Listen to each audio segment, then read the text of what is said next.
Hello guys, welcome to Soul Fiction. So in this video, we will see, what if Naruto was the dragon sage of Olympus? If you enjoy these kinds of stories, don't forget to show us some love by hitting the like button and subscribing to the channel. Your support means the world to us. Now, let's start the story. Chapter 1.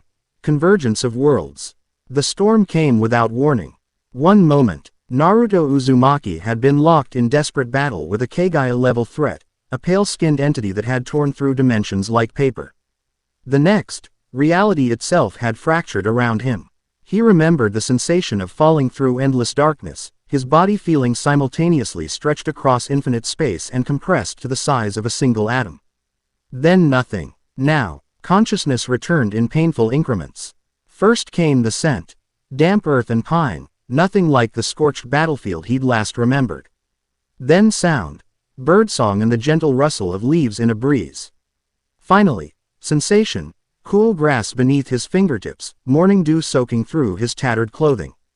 Naruto's eyes snapped open. Above him stretched an unfamiliar canopy of ancient trees that seemed to touch the very sky. Their trunks were massive, gnarled with age, bark silvered in the dappled morning light filtering through the leaves. "What the hell?" he muttered, pushing himself to a sitting position.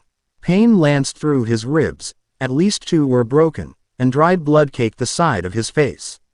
His orange and black jacket was torn nearly to shreds, and his Hittite had a crack running through the Konoha symbol. This was definitely not the barren wasteland where he'd been fighting.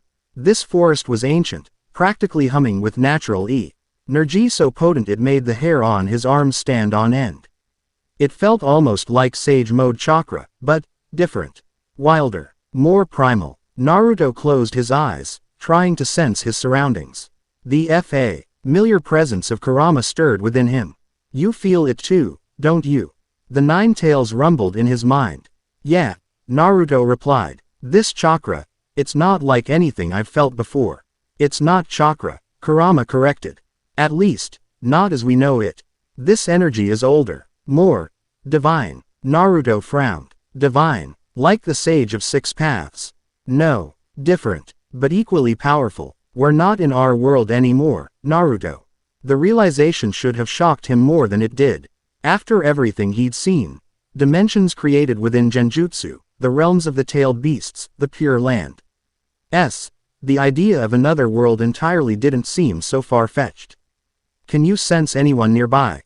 Sakura, Kakashi-sensei, anyone?" Kurama was silent for a moment. "No one we know, but there are powerful presences in this forest. Some human, some, decidedly not." Naruto grimaced, pushing himself to his feet despite the protest from his injuries. "Then we need to figure out where we are and how to get home." He took a moment to assess his condition. Chakra reserves, about half full. Physical condition, battered but functional. Weapons, a handful of kunai and shuriken still in his pouch. Not ideal, but he'd worked with worse. As he began to move through the forest, Naruto noticed strange markings carved into some of the trees, symbols that resembled no language he'd ever seen, yet somehow tugged at something deep in his memory. The forest itself seemed to watch him, the natural energy shifting and swirling in his wake like curious fingers. After walking for nearly an hour, the trees began to thin, revealing a sprawling vista that made Naruto stop dead in his tracks. Before him stretched a landscape that couldn't possibly exist, a patchwork of forests, meadows, and crystal-clear lakes, all dominated by a single massive mountain that seemed to pierce the heavens themselves. The mountain glowed with an inner light, its peak wreathed in clouds that shimmered with unnatural colors. "What is that place?" Naruto whispered. "The locals call it Olympus," Kurama replied, his voice uncharacteristically solemn. "Home of gods. Gods. Like actual gods, in a manner of speaking. Different RLDS have different powers that govern them. It seems we've landed in one ruled by particularly hands-on deities." Naruto was about to respond when a scream shattered the stillness of the forest, high-pitched and desperate. Coming from somewhere to his right. Without hesitation, he sprinted toward the sound, ignoring the pain shooting through his side. The forest blurred around him as he leapt from tree to tree. The movement as natural as breathing despite his injuries. The screams grew louder, now accompanied by sounds of combat, the clash of metal, guttural roars, and voices shouting commands. Naruto burst into a clearing and immediately had to dodge as a massive, misshapen body hurtled through the air, crashing into a tree behind him with enough force to splinter the trunk. The clearing had become a battlefield. At its center stood 5 women in silver clothing, armed with bows and hunting knives, forming a defensive circle. They were surrounded by at least a dozen creatures that defied description, part human, part beast, with glowing red eyes and bodies that seemed cobbled together from nightmares. One of the women, tall with auburn hair tied back in a practical braid, loosed arrow after arrow with inhuman precision. Each shot finding its mark in the throat or eye of an attacking monster. Another fighter with dark skin and close-cropped hair wielded twin hunting knives, her movements a blur as she dismembered anything that came within reach. But they were outnumbered, and as Naruto watched, one of the smaller women, barely more than a girl, stumbled backward with a cry as a clawed hand raked across her thigh. Drawing blood. Naruto didn't think, he just moved. Shadow Clone Jutsu. The familiar hand sign came automatically, and in a puff of smoke, a dozen copies of himself appeared. Launching into the fray with practiced coordination. The fighters and monsters alike froze for a split second at his sudden appearance, but the battle resumed almost instantly with renewed ferocity.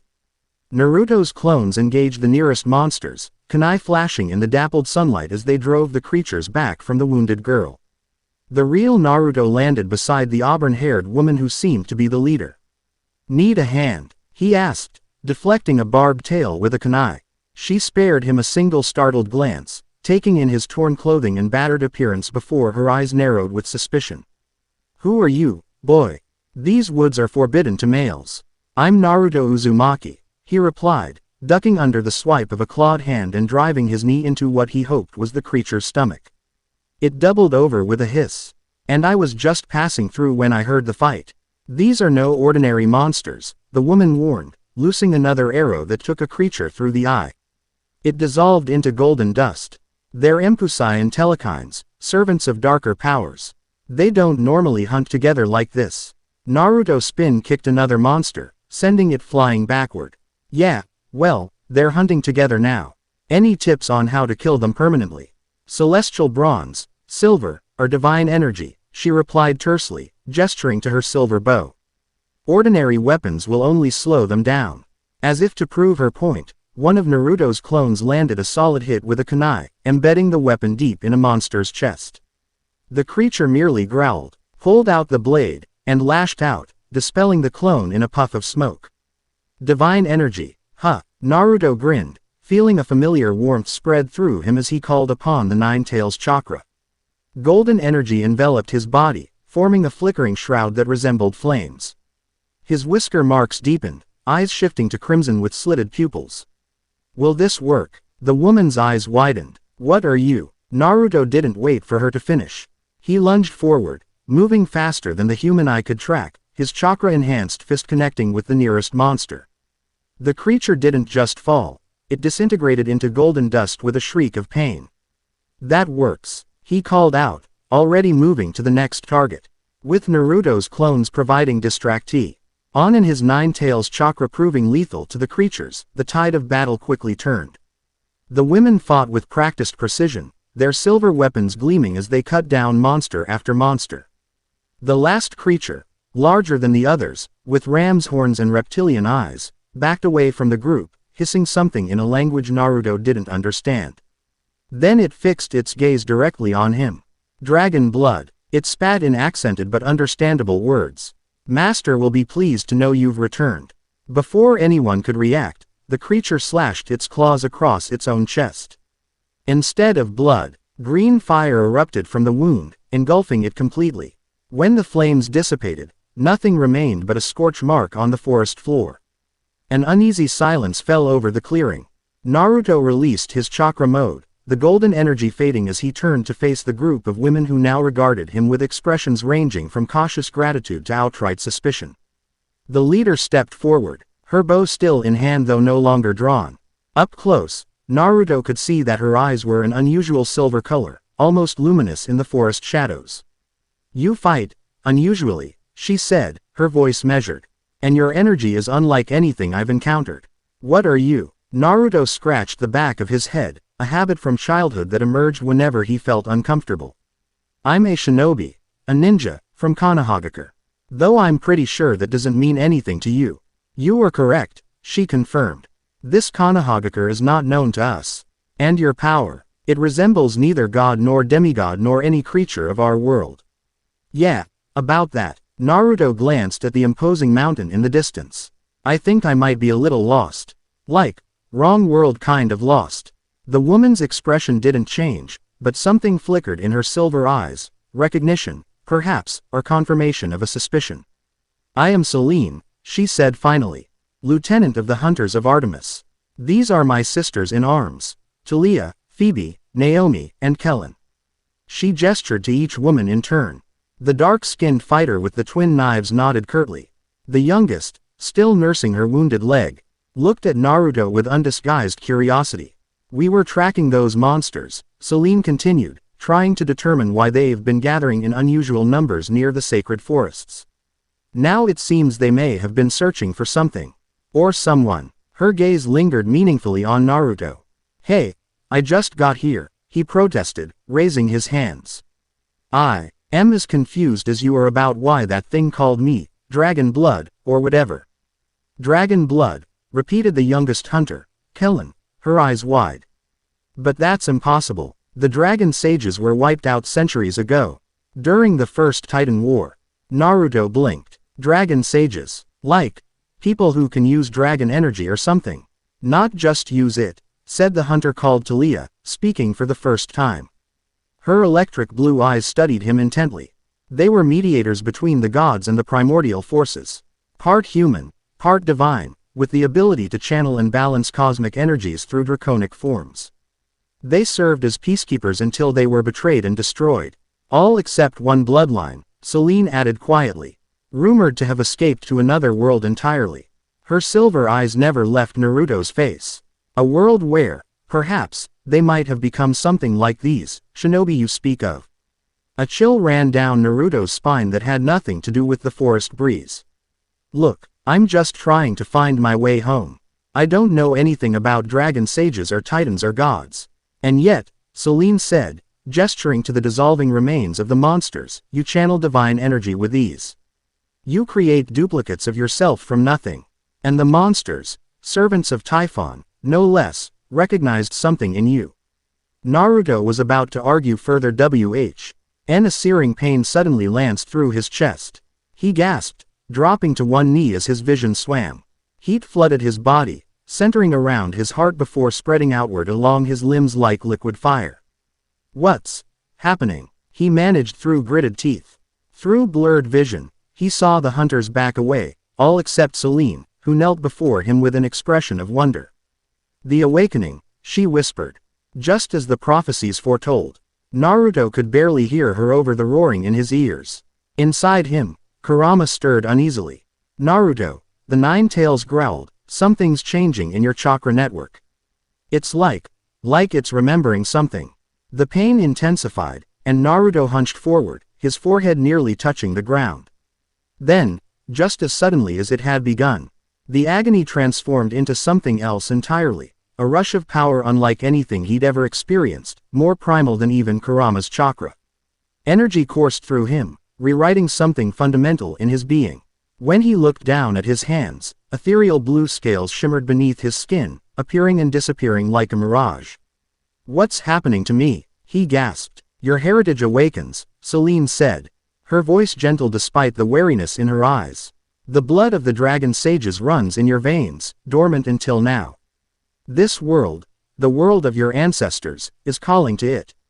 I don't understand, Naruto said, struggling to his feet as the pain subsided, leaving behind a strange humming energy that seemed to connect him to everything around him. The trees, the earth, the very air. You will, Selene promised, but not here. These woods are no longer safe. She glanced at her companions. Talia, take Kellen and the others back to camp. Her wound needs tending, and Lady Artemis must be informed of what we've witnessed. The blue-eyed hunter frowned. And what will you do? Selene's gaze returned to Naruto. I'm taking him to the Temple of Forgotten Scales. If anywhere holds answers about his lineage, it's there. That ruin hasn't been visited in centuries, Talia protested. It's probably crawling with monsters now. Which is why I need to go now, before word spreads of his arrival. Celine's tone made it clear the matter was decided. Tell Lady Artemis I will return by the full moon. Talia looked like she wanted to argue further but finally nodded. Be careful, sister. The old powers are stirring. Nothing happens by chance anymore. As the other hunters gathered their weapons and helped the wounded Kellen, Celine turned to Naruto. Can you travel? The temple is a day's journey from here, and we should reach it before nightfall. Naruto flexed his fingers, feeling the strange new energy settling beneath his skin like a slumbering beast. His injuries from before seemed to have healed completely during whatever transformation he'd just experienced. I can travel, he confirmed. But I have questions. A lot of questions. The hint of a smile touched Celine's lips. I would be concerned if you didn't. Come, we can talk as we walk. As they set off through the forest, leaving the hunters behind, Naruto couldn't shake the feeling that he was walking into something far bigger than a simple case of interdimensional displacement. The creature's words echoed in his mind. Dragon blood. Master will be pleased to know you've returned. Returned. Not arrived. Returned. Whatever this world was, whatever these dragon sages had been, something in Naruto's blood connected him to this place. And judging by the attack they'd just survived, not everyone was happy about that connection. So, he said as they navigated through the ancient trees, Celine moving with the silent grace of a born hunter, tell me about these dragon sages. Celine glanced at him, her silver eyes reflecting the dappled sunlight. They were peacekeepers in an age of chaos. When the Olympians first rose to power, defeating the Titans and establishing their reign, the world was in turmoil. The primordial forces, entities older than the gods themselves, resented the new order. War was inevitable, until the dragon sages stepped in, Naruto guessed. Celine nodded. They were neither god nor mortal, but something in between. They could channel and balance the divine energies of both the Olympians and the primordials, taking on aspects of dragons, the oldest and wisest of creatures. Born from the very fabric of creation. And they were wiped out. Why? Politics, Celine said simply. Some gods feared their power. Some primordials resented their neutrality. When the first stirrings of Typhon's rebellion began, the dragon sages tried to negotiate peace.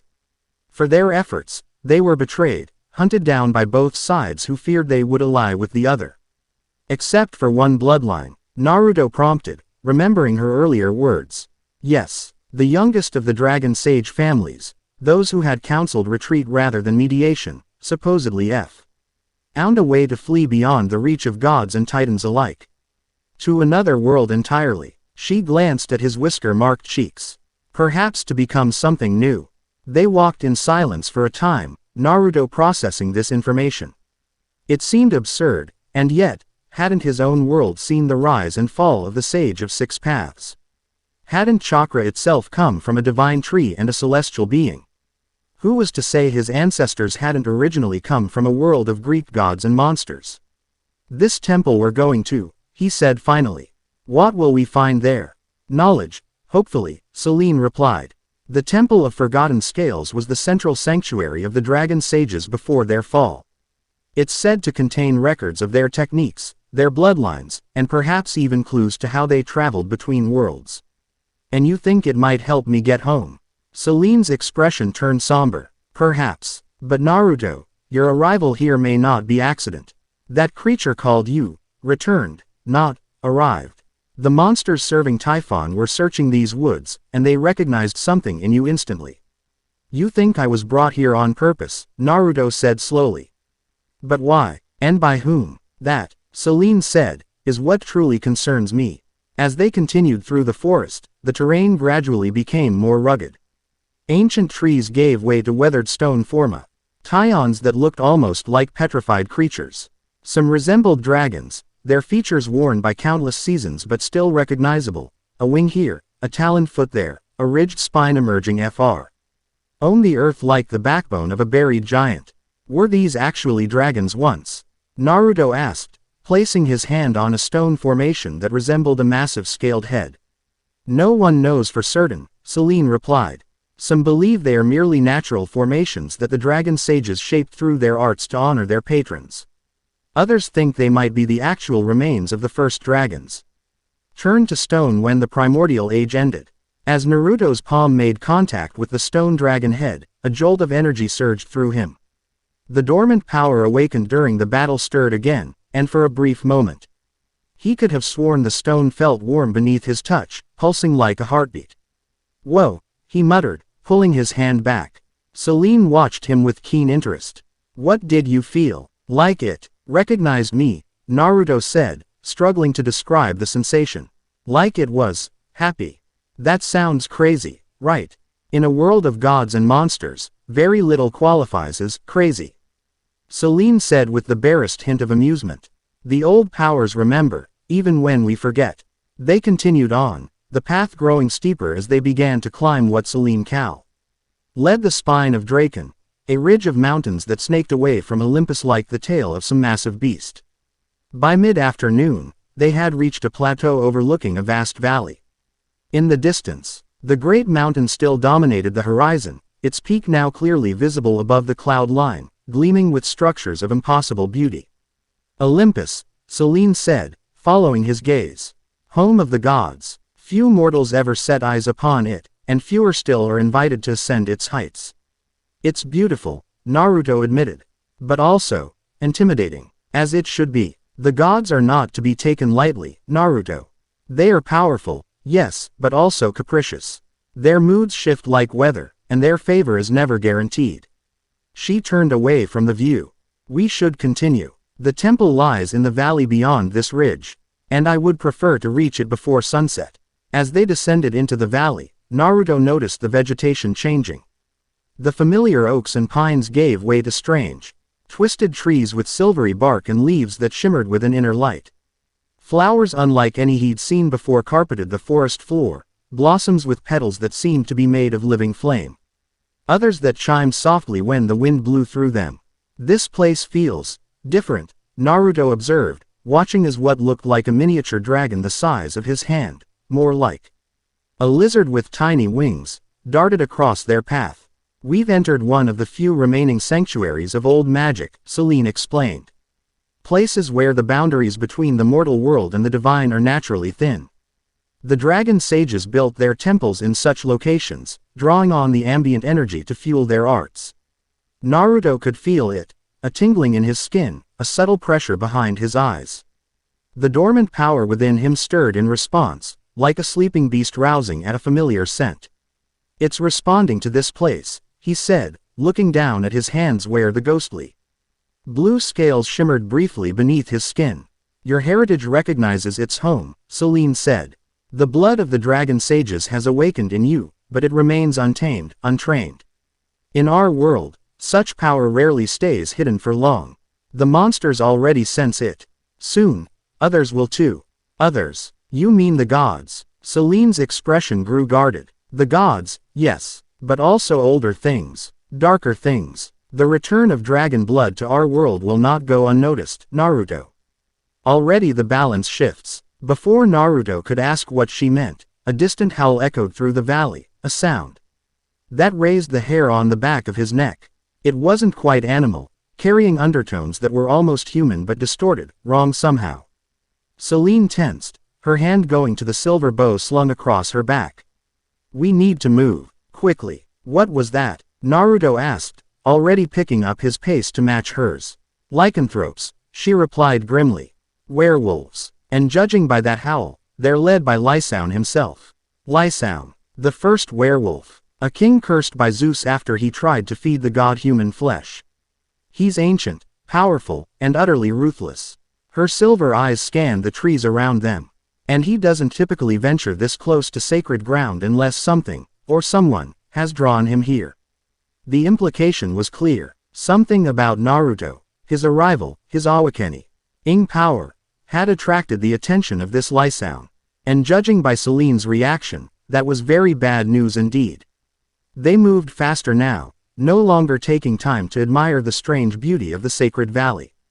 The howls grew more frequent, some closer than others, coming from different directions, a pack spreading out to encircle their prey. "They're trying to cut us off from the temple," Celine said. her voice tight with concentration as she led them through increasingly dense undergrowth. Standard pack hunting tactics. How far to this temple? Naruto asked, ducking under a low-hanging branch. Less than a mile, but the terrain grows difficult. There's a ravine we must cross, and they'll likely be waiting for us there. Naruto grinned despite the tension. Then let's not be where they expect us. Celine glanced at him. What do you mean? In answer, Naruto formed a familiar hand sign. Shadow clone jutsu. In multiple puffs of smoke, a dozen copies of Naruto appeared, each grinning with the same determination as the original. My clones can lead them away, Naruto explained. Create a diversion while we head for the temple. Celine's eyes widened slightly, the first real surprise she'd shown since their meeting. Impressive. But Lysoun is no ordinary predator. He hunts by scent and by sensing divine energy. Your clones may look like you, but do they carry your essence? Naruto hadn't considered that. His clones were perfect duplicates physically, and they even contained a portion of his chakra. But this, divine energy, Celine spoke of, the awakening dragon blood within him, was something new. Something he didn't fully understand yet. Only one way to find out, he said. Turning to his clones, he issued quick instructions. Split into 3 groups. Make noise, leave obvious tracks. But stay away from the ravine. Lead them on a wild chase and then dispel when you're far enough away. The clones nodded in unison before darting off in different directions, deliberately snapping twigs and rustling leaves as they went. Now we move, Naruto said. Which way to the ravine? Celine pointed toward a dense cluster of the silver-barked trees. Through there. But we must be silent. They moved stealthily through the underbrush, the sounds of Naruto's clones crashing about in the distance providing cover for their own careful progress. The howls shifted, some following the decoys. But Naruto noted with concern that others remained focused in their direction. Some of them aren't falling for it, he whispered.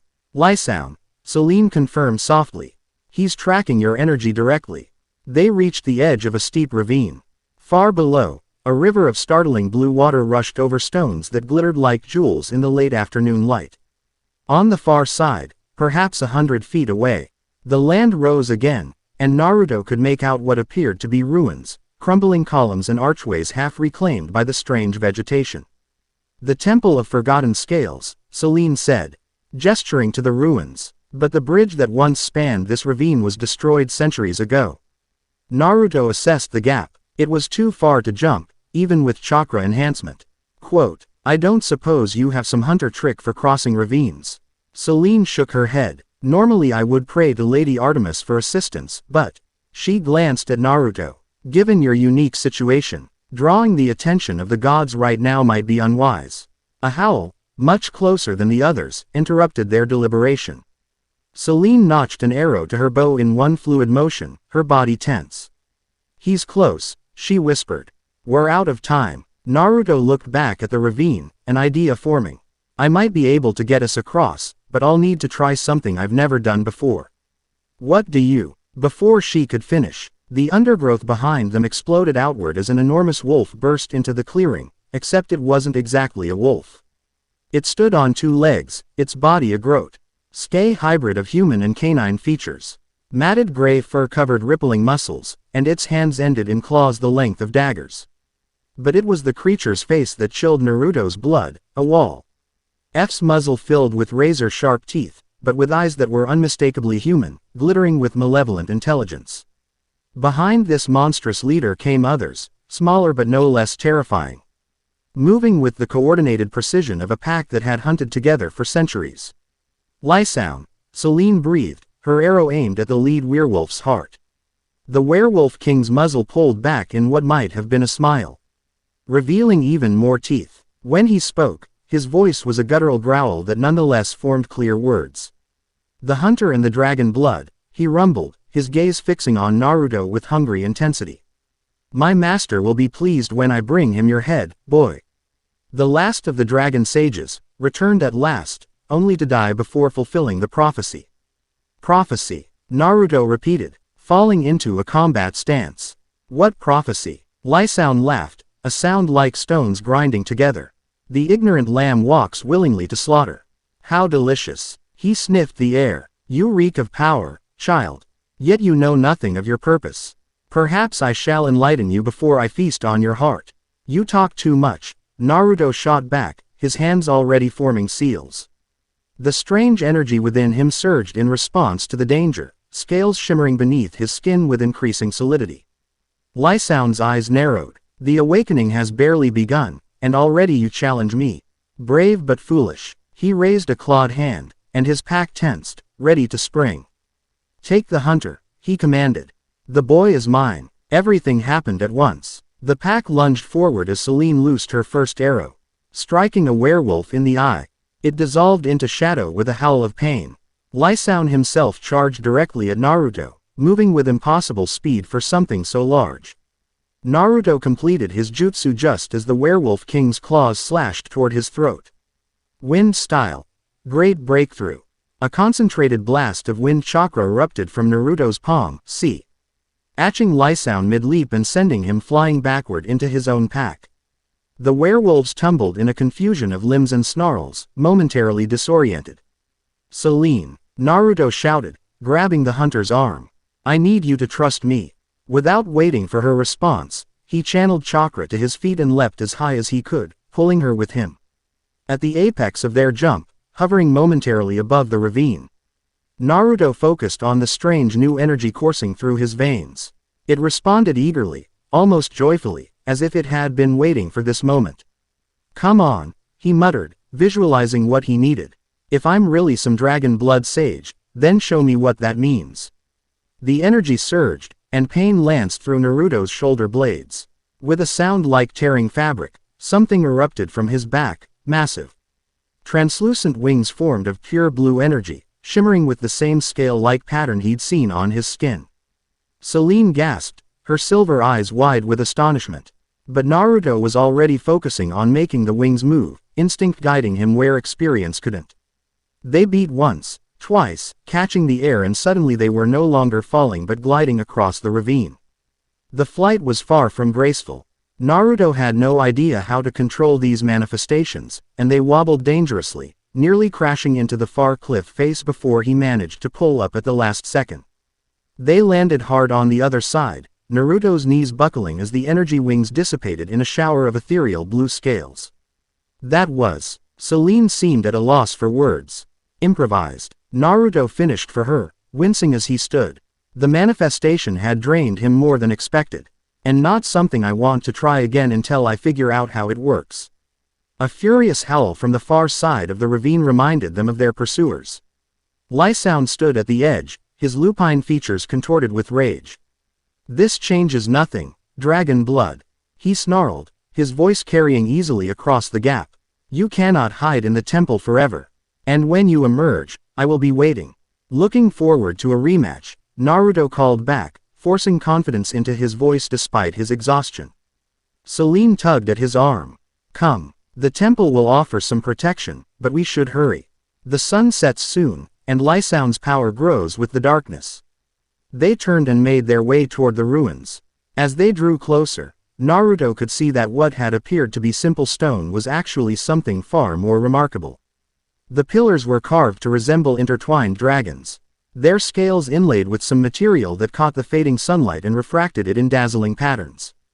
Archways were inscribed with the same strange symbols Naruto had noticed on the trees when he first arrived.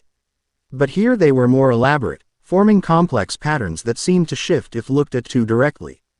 At the center of the ruins stood what must have once been a magnificent circular temple. Though its domed roof had partially collapsed, the majority of the structure remained intact, protected from the elements by some force Naruto could feel but not see, a subtle barrier of energy that made the air shimmer slightly. What is this place, exactly? He asked as they approached the main entrance, a doorway flanked by two dragon statues, their stone eyes seeming to track their movements. The heart of dragon sage knowledge in our world, Selene replied. A sanctuary and a repository of their arts. It was abandoned during the purge, but legend says it was enchanted to recognize dragon blood and yield its secrets only to one of true lineage. Naruto approached the entrance hesitantly. The dormant power within him stirred stronger now, responding to the ambient energy of the temple like a tuning fork resonating with a specific tone. As he stepped between the dragon statues, both stone guardians suddenly illuminated from within, their eyes glowing with the same ethereal blue energy that had manifested as Naruto's wings. A low rumbling sound emanated from deep within the temple, like some ancient mechanism awakening after centuries of dormancy. "They recognize you," Selene whispered. Her voice hushed with awe. "The guardians acknowledge your bloodline." The stone dragons began to move, their massive heads lowering in what appeared to be a gesture of deference. As they bowed, the doorway between them shimmered and expanded, the barrier of energy that had sealed it dissolving like mist in morning sunlight. "I guess that's an invitation," Naruto said, his attempt at humor belied by the tremor in his voice. Something about this place called to him on a level deeper than conscious thought, a sense of homecoming so profound it almost hurt. They stepped inside, and luminescent crystals embedded in the walls began to glow softly, illuminating a vast circular chamber. The floor was a massive mosaic depicting what appeared to be a cosmic tree. Its roots and branches extending to touch different realms represented by various symbols. The walls were covered in murals showing beings that were part human, part dragon, mediating between figures that radiated power, gods, Naruto presumed, and older, more primal entities that seemed to be formed from the elements themselves. At the center of the chamber stood a raised dais, and upon it rested a pedestal carved from a single piece of crystal. The pedestal glowed with inner light, pulsing subtly like a heartbeat. "The heart of scales," Selene said reverently. "It's said to contain the collective wisdom of the dragon sages, accessible only to those of the bloodline." Naruto approached the pedestal cautiously. As he drew near, the pulsing light intensified, and he could feel his own heartbeat synchronizing with its rhythm. The dormant power within him surged in response. "What do I do?" he asked, his hand hovering over the crystal. "I don't know," Selene admitted. "The hunter's knowledge of this place comes only from legends. No one has successfully entered the inner sanctum for centuries." Taking a deep breath, Naruto placed his palm on the crystal. Instantly, energy surged up his arm. Not painful but overwhelming in its intensity. Images flooded his mind. Too fast to comprehend fully, fragments of knowledge and memory not his own. A council of beings with scaled features and glowing eyes, debating as Olympus burned in the distance. A ritual involving dragon fire and divine blood, creating a covenant between realms. A desperate flight through a portal of pure energy as pursuers closed in from all sides. A promise. When the worlds align once more, dragon blood will return to restore balance. Naruto gasped as the connection broke, stumbling backward. Selene caught his arm, steadying him. "What did you see?" she asked urgently. "I'm not sure," he replied, shaking his head to clear it. "Memories, I think, but not mine, from the dragon sages of the past." He looked up at her, his expression troubled. "They were fleeing something, and they left behind some kind of promise to return." Before Selene could respond, the crystal pedestal began to change.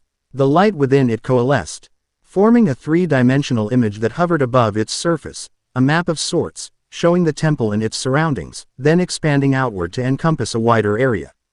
Serta, in locations pulsed with the same blue light.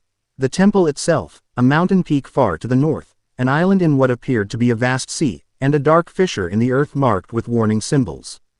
The sacred sites, Selene breathed, places of power connected to the dragon sages. The image shifted again, focusing on the fissure in the earth. It magnified, showing a massive cavern beneath, and within it, a shadowy figure bound by chains of light. Though indistinct, the figure radiated malevolence, and even as a mere projection, its presence made the air in the temple grow cold. "Typhon," Selene whispered, her face pale. "The father of monsters, imprisoned beneath Mount Etna after his defeat by Zeus." The image of the bound giant pulsed ominously, and Naruto could have sworn its head turned slightly, as though sensing their observation. Then the chains binding it shimmered, revealing hairline fractures in their structure. "The bonds are weakening," Selene said, her voice tight with alarm. "That's impossible. The combined power of the Olympians created those restraints." The projection suddenly collapsed, the light retreating back into the crystal pedestal. In its place, symbols appeared in the air, glowing with urgent intensity, the same strange language Naruto had seen carved into trees and archways. "Can you read that?" he asked. Celine squinted at the floating text. It's ancient, even older than Greek. Parts of it, yes. Her finger traced the symbols as she translated. The binding weakens, the devourer of gods stirs, without the mediation of dragon blood, He covenant falters and the prison decays. A chill ran down Naruto's spine. Are you saying that because the dragon sages were wiped out, some ancient prison is failing? And this Typhon guy is breaking free? It would appear so. Celine confirmed grimly. The dragon sages weren't just mediators in a political sense. They literally maintained the balance of divine energies that powered the most important bindings in our world. And now I'm the only one left with this dragon blood, Naruto concluded. That's why I was brought here. Somehow, someone or something pulled me from my world to fix this mess. The symbols shifted again, forming new patterns that Celine struggled to interpret. The last scion must reforge the covenant, bind the divine and the primordial once more, through the trials of the sacred sites. Trials. Naruto frowned. What kind of trials? Before Celine could attempt to translate further, a bone-chilling howl echoed through the temple, much closer than it should have been possible for sound to carry from outside. Lysound, Celine said, reaching for her bow. But how? The answer came in the form of scratching sounds from above. Through the partially collapsed dome of the temple, dark shapes could be seen moving against the twilight sky, werewolves scaling the outer walls. They can't enter sacred ground without invitation, Celine said, notching an arrow. The barrier should. Her words cut off as a massive black shape crashed through the damaged section of the roof, landing with predatory grace on the mosaic floor. Lysound straightened to his full height, over 7 feet of muscle and fur, his yellow eyes gleaming with triumph. The old magics fade, Hunter, he growled. Sacred ground is not what it once was. His gaze shifted to Naruto. And you, dragon blood, are not yet strong enough to restore them. More werewolves poured in through the opening, forming a circle around Lysound. Celine's bow was drawn, her silver arrow aimed at the werewolf king's heart. But she was clearly calculating the odds, too many opponents in too enclosed a space. How did you cross the ravine? Naruto demanded, playing for time as he assessed their options. His chakra had partially recovered, but manifesting those energy wings had drained him more than expected. Lysound's muzzle pulled back in a grotesque smile.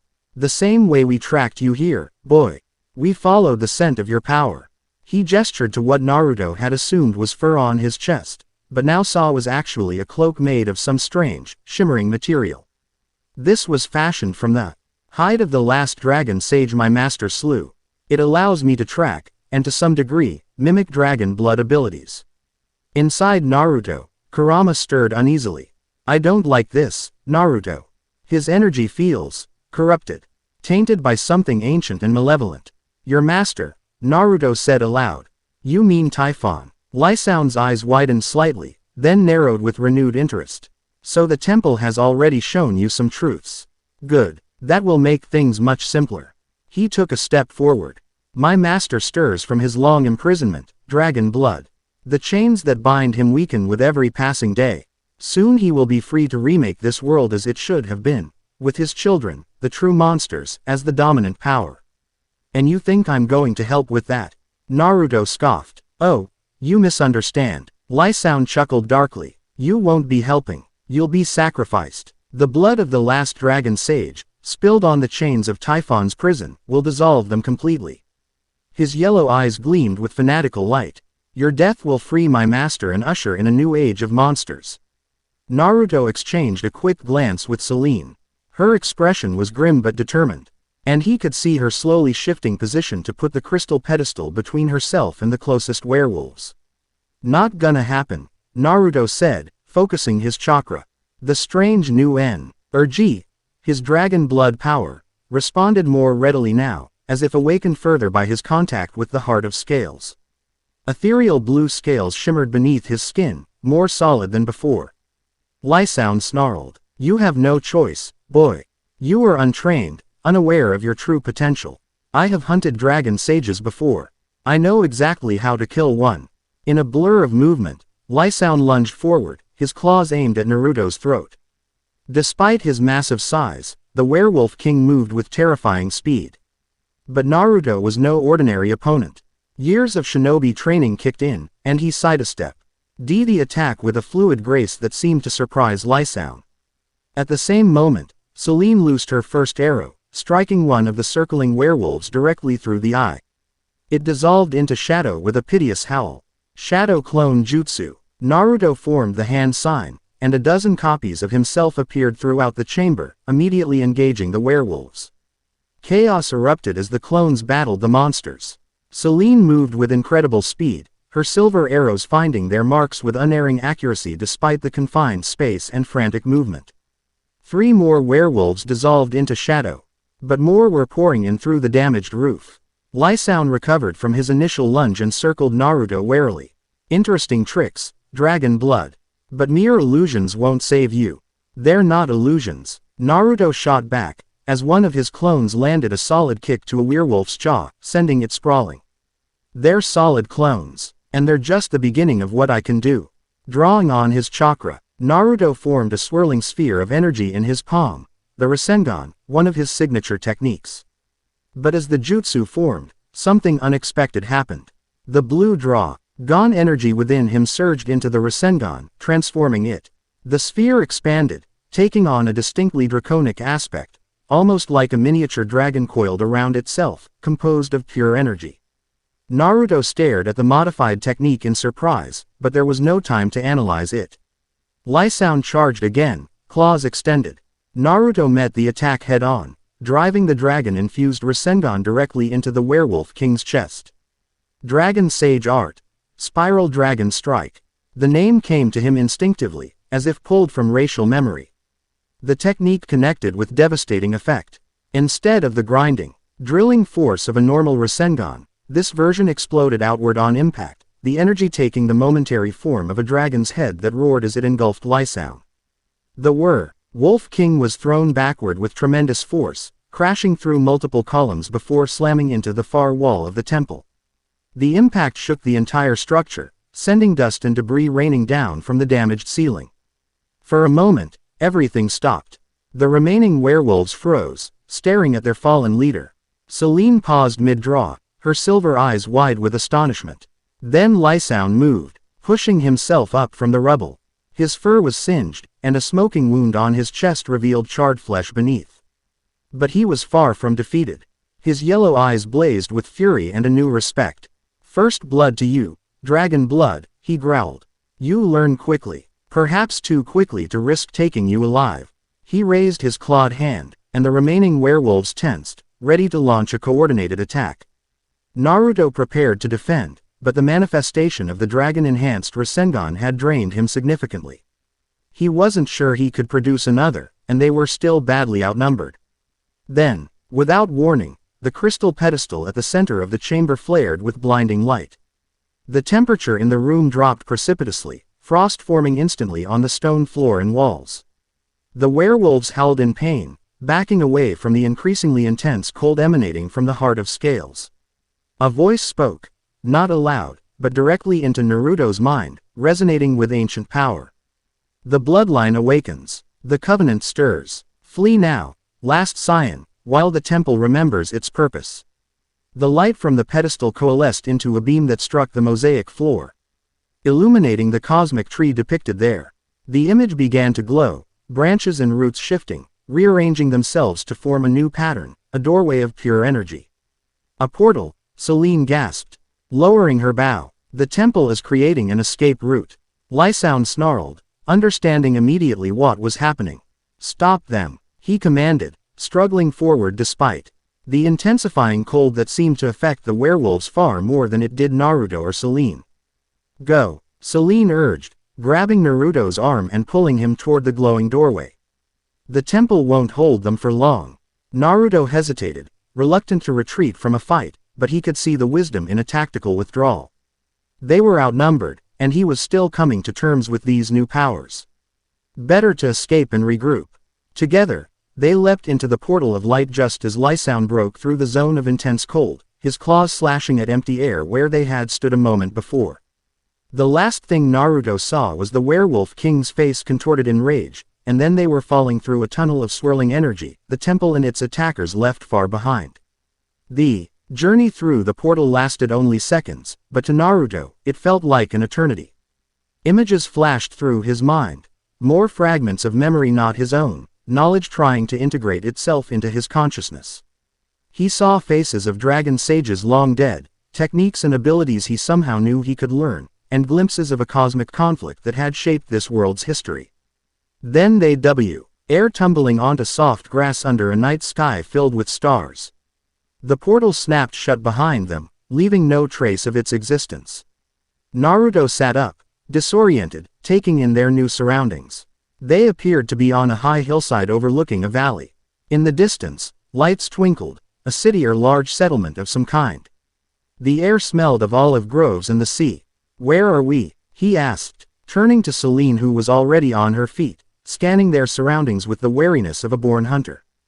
"Delphi," she replied after a moment. "The temple sent us to Delphi, home of the oracle. We're hundreds of miles from where we started. Is that good or bad?" "Both," Selene said, her silver eyes reflecting the starlight. "Good because Lysoun won't find us immediately. Bad because Delphi is a nexus of divine energy, a place where the gods pay close attention. Our arrival won't go unnoticed."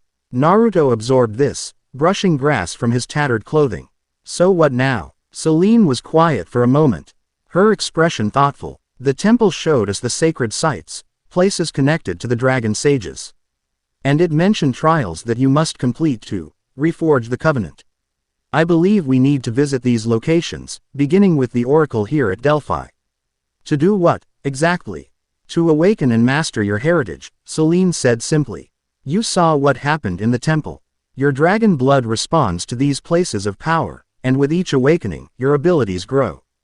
If you are to have any hope of stopping Typhon's release, and finding your way home, you need to complete these trials."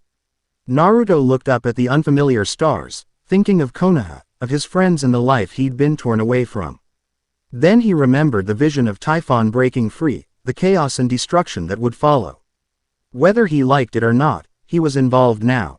His blood, his heritage, connected him to this world and its fate. "All right," he said finally. "We visit the oracle, but I have conditions." Selene raised an eyebrow. "Which are?" "First, no more secrets. You tell me everything you know about these dragon sages, about Typhon, about anything that might help me understand what I'm dealing with." Selene nodded. "Fair enough. Second, we find a way to contact my world, let my friends know I'm alive, at least. If there's magic that can yank me across dimensions, there's got to be a way to send a message." "That may be possible," Selene conceded. "The dragon sages were known to communicate across realms. Perhaps the oracle will know more. And third," Naruto continued, his expression hardening, "we don't just play defense. Lysoun and whoever else is working for Typhon are hunting me. Fine, let's hunt them back. I didn't ask for this dragon blood legacy, but if it's mine, I'm going to use it my way." A small smile touched Selene's lips, the first Naruto had seen from her. "The blood of the dragon sages runs true in you, Naruto Uzumaki. They were naive, our content to merely react to threats either." She offered her hand, helping him to his feet. "Come, we should reach the sanctuary of Delphi before dawn. The oracle may not be pleased by unexpected visitors, but she will see you. Dragon blood returning to our world after so long, that is a fate even she would wish to witness." As they began their descent toward the distant lights of Delphi, Naruto felt the strange energy within him settling into a steady rhythm, like a second heartbeat alongside his own.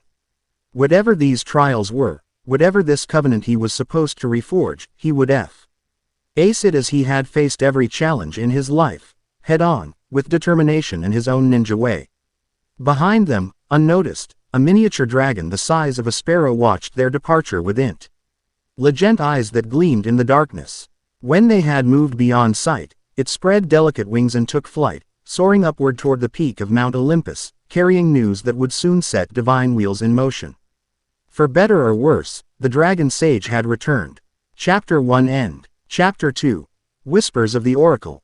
Dawn broke over Delphi in a cascade of amber and rose, illuminating ancient T-stones that had witnessed millennia of prophecies and prayers.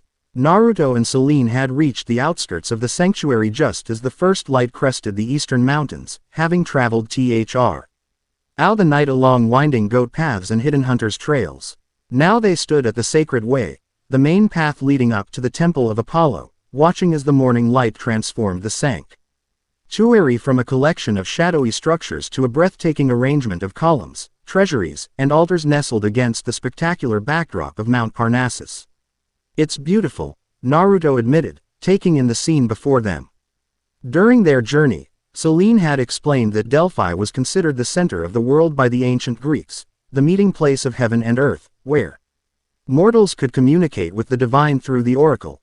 "And dangerous," Selene added, her silver eyes scanning the slowly awakening sanctuary with cautious appraisal. "Delphi may be sacred ground, dedicated to Apollo, but it's also neutral territory where various divine factions conduct their business. We'll need to be careful." They had stopped at a shepherd's hut outside the city to allow Naruto to rest and clean up. His tattered orange and black jacket was beyond salvation, but the old shepherd had provided a simple linen chiton, a traditional Greek garment that Naruto now wore over his pants. Feeling somewhat self-conscious in the unfamiliar clothing. "So what's the plan?" he asked, adjusting the fabric across his shoulders. "We just walk up to this oracle and ask for an audience." Selene's lips curved in a small smile. "Not quite so simple. The oracle, the Pythia, speaks only on the 7th day of each month, and even then, only to those who have been purified and have presented the proper offerings." "Let me guess," Naruto said dryly. "Today's not the 7th, and we don't have any offerings." "Correct on both counts. However," Selene touched the silver crescent moon pendant at her throat, a symbol of her allegiance to Artemis. "As a hunter of Artemis, I have certain privileges. Apollo is Lady Artemis's twin brother, and though they quarrel as siblings do, their priestesses and followers maintain a respectful relationship. And what about me? I doubt they get many shinobi from another dimension showing up asking for prophecies." Selene studied him thoughtfully. The morning light caught the almost imperceptible shimmer of scales beneath his skin, visible only when he moved in certain ways, a ghostly reminder of his awakening heritage. "Your blood will speak for you," she said finally. The dragon sages were known and respected by the gods, even feared by some. If the Pythia's gift is true, she will sense what you are the moment you enter her presence.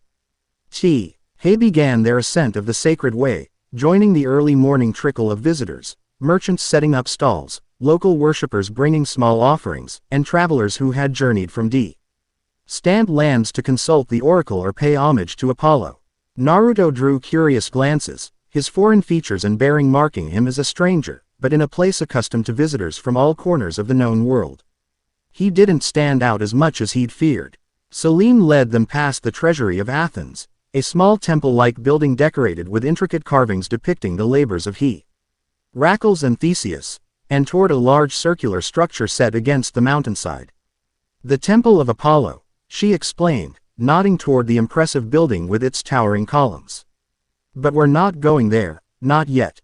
First, we need information." She guided him away from the main path, down a smaller trail that led to a modest temple partially obscured by olive trees.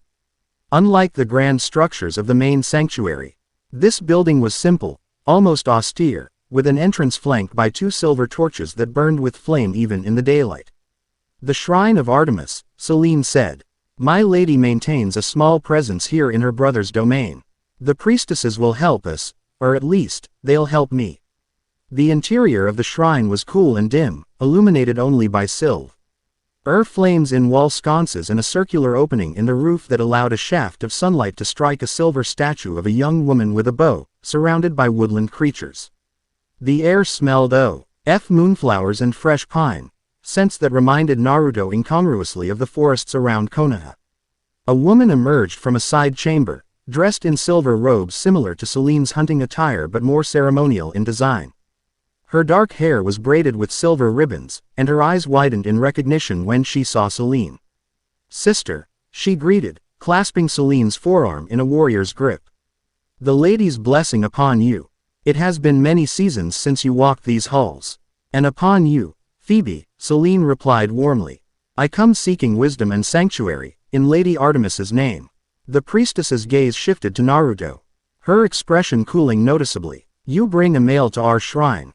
This is unusual. He is under my protection," Selene said firmly.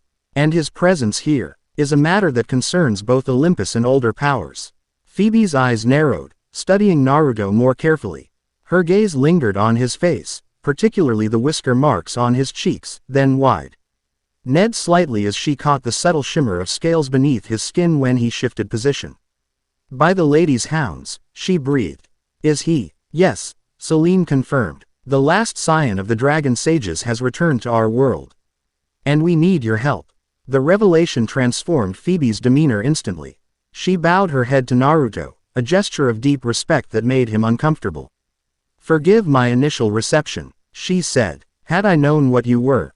She straightened, her expression now businesslike. Come, we should not speak of such matters where others might overhear. He led them through a concealed door behind the statue of Artemis and down a narrow corridor that opened into a small, circular room. A silver basin filled with water stood at its center, and the walls were lined with scrolls and ancient texts. The private sanctuary, Phoebe explained. Sacred to Artemis and protected from prying eyes, even divine ones. Selene looked relieved. Then we can speak freely. We seek an audience with the Pythia, but today is not a speaking day, and we have no time to wait for the proper ceremonial date. Phoebe frowned, moving to a shelf and selecting a scroll which she unfurled on a small table.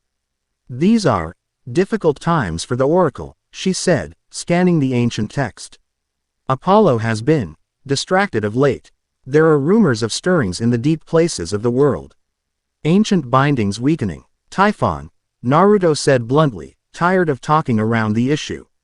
Phoebe's head snapped up, her face paling. You should not speak that name so casually, Dragon Sage. Names have power, especially his. Call him what you want, Naruto replied, leaning against the wall. But he's why I'm here. Or at least, that's what the Temple of Forgotten Scales did before we were attacked by werewolves and had to escape through a magic portal. Phoebe blinked, looking to Selene for confirmation. It's true, Selene said. Lysoun himself led the attack, wearing a cloak he claimed was made from the hide of a slain dragon sage. He serves the father of monsters, and he made it clear that they intend to sacrifice Naruto to break the final bindings on his prison. This is worse than we feared, Phoebe murmured, returning to her scroll with renewed urgency. The signs have been there. Monsters gathering in unusual numbers, ancient creatures stirring from slumber. The restlessness of the nymphs and nature spirits. But direct servants of the Earthshaker, moving openly. The Earthshaker? Naruto asked. Another name for Typhon, Selene explained. Raging beneath the earth causes tremors and volcanic eruptions. Phoebe looked up from her scroll. There may be a way to approach the Pythia unofficially, she said. Apollo's attention has been divided lately, focused on some conflict with the northern gods. The Pythia receives her gift from him, but she is still a mortal woman with her own mind and will when not filled with the god's spirit. You're suggesting we speak with her as a woman, not as the oracle, Selene concluded. Precisely, Phoebe nodded. Aristia, the current Pythia, was once a priestess of Artemis before Apollo chose her for his service. She still honors Our Lady and might be persuaded to speak with you as a courtesy to a fellow hunter. And what about me? Naruto asked. Will she talk to a dragon sage? Phoebe's expression grew somber. The Pythia knows many secrets, dragon sage. If the blood of the ancient mediators flows in your veins, she will recognize its significance. She hesitated. But I must warn you. Apollo's priestesses are bound to report all significant matters to their god. If you speak with Aristia, even unofficially, Apollo will eventually learn of your presence in our world. Is that bad? Naruto frowned. Wouldn't Apollo want to know if Typhon is breaking free? Selene and Phoebe exchanged a meaningful glance. The gods are complicated, Selene said diplomatically. Some would welcome the return of a dragon sage as a solution to the weakening bindings. Others might see you as a threat to the current order, or worse, as a convenient scapegoat should Typhon actually escape. Politics, Naruto sighed, thinking of the complex web of alliances and rivalries among the 5 great nations. Some things are the same in every world. Indeed, Phoebe agreed with a wry smile. Divine politics are simply mortal politics writ large, with more destructive temper tantrums.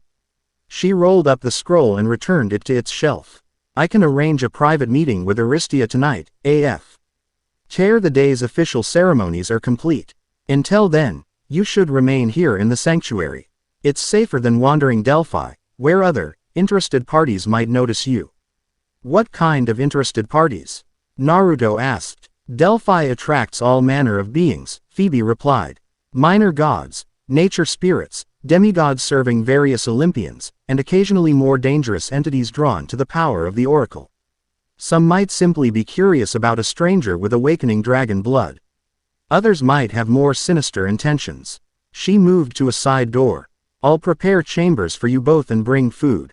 Rest, Dragon Sage. Tonight you may receive answers, or more questions. When she had gone, Naruto turned to Selene. So we're just supposed to sit around all day? Selene raised an eyebrow. You object to a few hours of rest after fighting werewolves, manifesting dragon wings, and hiking through the night. Naruto had to admit she had a point. His body ached from exertions it wasn't accustomed to. While his enhanced healing had taken care of the worst injuries, he could feel the fatigue deep in his bones. And the strange new energy, his dragon blood power, seemed to pulse with a dull throb that wasn't quite painful but demanded attention, like a newly awakened muscle. I guess not, he conceded. But I hate waiting around when there's a problem to solve. Selene's expression softened slightly. Use the time wisely, then. Your power is awakening, but without training or understanding. The dragon sages were masters of both physical and spiritual disciplines. Perhaps meditation would help you connect more consciously with your heritage. Naruto thought of his sage training on Mount Myoboku with the toads, how he'd learned to sense and gather natural energy through stillness and concentration. This dragon energy felt different, more internal than external, but the principle might be similar. Yeah, that's not a bad idea, he admitted. Phoebe returned shortly with another priestess, showing them to adjacent chambers. Naruto's room was small but comfortable, with a simple bed, a basin of water for washing, and a small window overlooking a courtyard garden. Food was provided: bread, olives, cheese, and fresh fruit, which Naruto consumed gratefully, realizing he hadn't eaten since arriving in this world. After his meal, he sat cross-legged on the floor, adopting the meditation pose Fukasaku had taught him. He closed his eyes, turning his awareness inward, seeking the source of the strange energy that had manifested as scales and wings. At first, he found only the familiar interior landscape of his mindscape, the vast space where Kurama resided. The nine tails opened one massive eye as Naruto's consciousness approached. Looking for something, the fox rumbled. The dragon energy, Naruto replied. I need to understand it better if I'm going to control it. Kurama's eye narrowed thoughtfully. It's not separate from you, like I am. It's part of your very essence, dormant until now, but always there. Can you sense it? Yes, the fox confirmed. It resonates at a different frequency than chakra, older, more primal. It reminds me of. He paused, seeming almost reluctant to continue. Of what? Naruto prompted. Of the Sage of Six Paths, Kurama admitted. Not identical, but similar in its divine quality. A power not meant for ordinary mortals. Naruto considered this. Can you help me access it consciously? So far it's only appeared when I'm in danger or in specific places. Kurama's massive form shifted. I can try to harmonize my chakra with it. Create a resonance that might draw it to the surface. But this power is yours alone, Naruto. I can't control it for you. I know. Just help me find it. Kurama nodded and closed his eyes. The fox's chakra began to pulse in a slow, rhythmic pattern. Naruto synchronized his breathing with the pulsations, reaching deeper into himself, past the layer where chakra flowed through its network of pathways. There, something different. Not a network but a lattice, a crystalline structure that seemed to exist simultaneously within and beyond his physical form. As his awareness touched it, the lattice illuminated. Points of light connecting in complex patterns that reminded him of constellations. With each breath, the lattice grew brighter, more substantial. Naruto could feel the energy it contained, vast and ancient, yet somehow familiar, like a forgotten memory surfacing from the depths of consciousness. He reached for it, not with his mind but with his heart, his spirit, his very being. The lattice responded, a single point flaring brilliantly as connection was established. Energy flowed through the connection, filling him with warmth and a strange sense of recognition. I know you, the energy seemed to say. You are of my lineage, my blood, my essence. Images flashed through Naruto's consciousness, fragments of memory not his own. A council chamber where scaled beings debated beneath a sky filled with multiple moons. A ritual where fire and blood combined to forge a covenant between realms. A desperate flight through a portal as pursuers closed in, a mother clutching an infant to her chest, whispering promises of return. The last image lingered, the woman's face, fierce and determined despite her fear, marked with 3 lines on each cheek that looked startlingly like his own whisker marks. Not whiskers, he realized with sudden clarity. Scale patterns, a visible sign of dragon blood heritage. The vision faded, but the connection remained. Naruto opened his eyes, blinking as he readjusted to physical reality. His skin tingled with energy, and when he looked down at his arms, he could see the blue scales shimmering just beneath the surface, no longer appearing and disappearing but maintaining a consistent, subtle presence. Progress, he murmured, flexing his fingers and watching the scales shift with the movement. A knock at the door interrupted his contemplation. Selene entered, her expression serious. It's nearly sunset, she said. Phoebe has arranged our meeting with the Pythia. Are you ready? Naruto stood, the scales beneath his skin fading but not disappearing completely. I think so. I've made some connections with this dragon power. Selene's eyes widened slightly as she noticed the faint scaling pattern still visible on his exposed forearms and face. You've advanced quickly. It took most dragon sage initiates years to achieve conscious manifestation. I've had practice with unusual power sources, Naruto said with a wry smile. Thinking of his long journey to partnership with Kurama. And I've got a good teacher. He tapped his stomach, where the seal binding the 9 tails was located. Selene didn't ask for clarification, simply nodding. Come, Phoebe will guide us to the Pythia's private chambers through passages known only to the priestesses. We must move quickly and quietly. They followed Phoebe through a labyrinth of narrow corridors that seemed to wind beneath the entire sanctuary. The passages were ancient, predating even the current temples above, carved directly into the living rock of Mount Parnassus.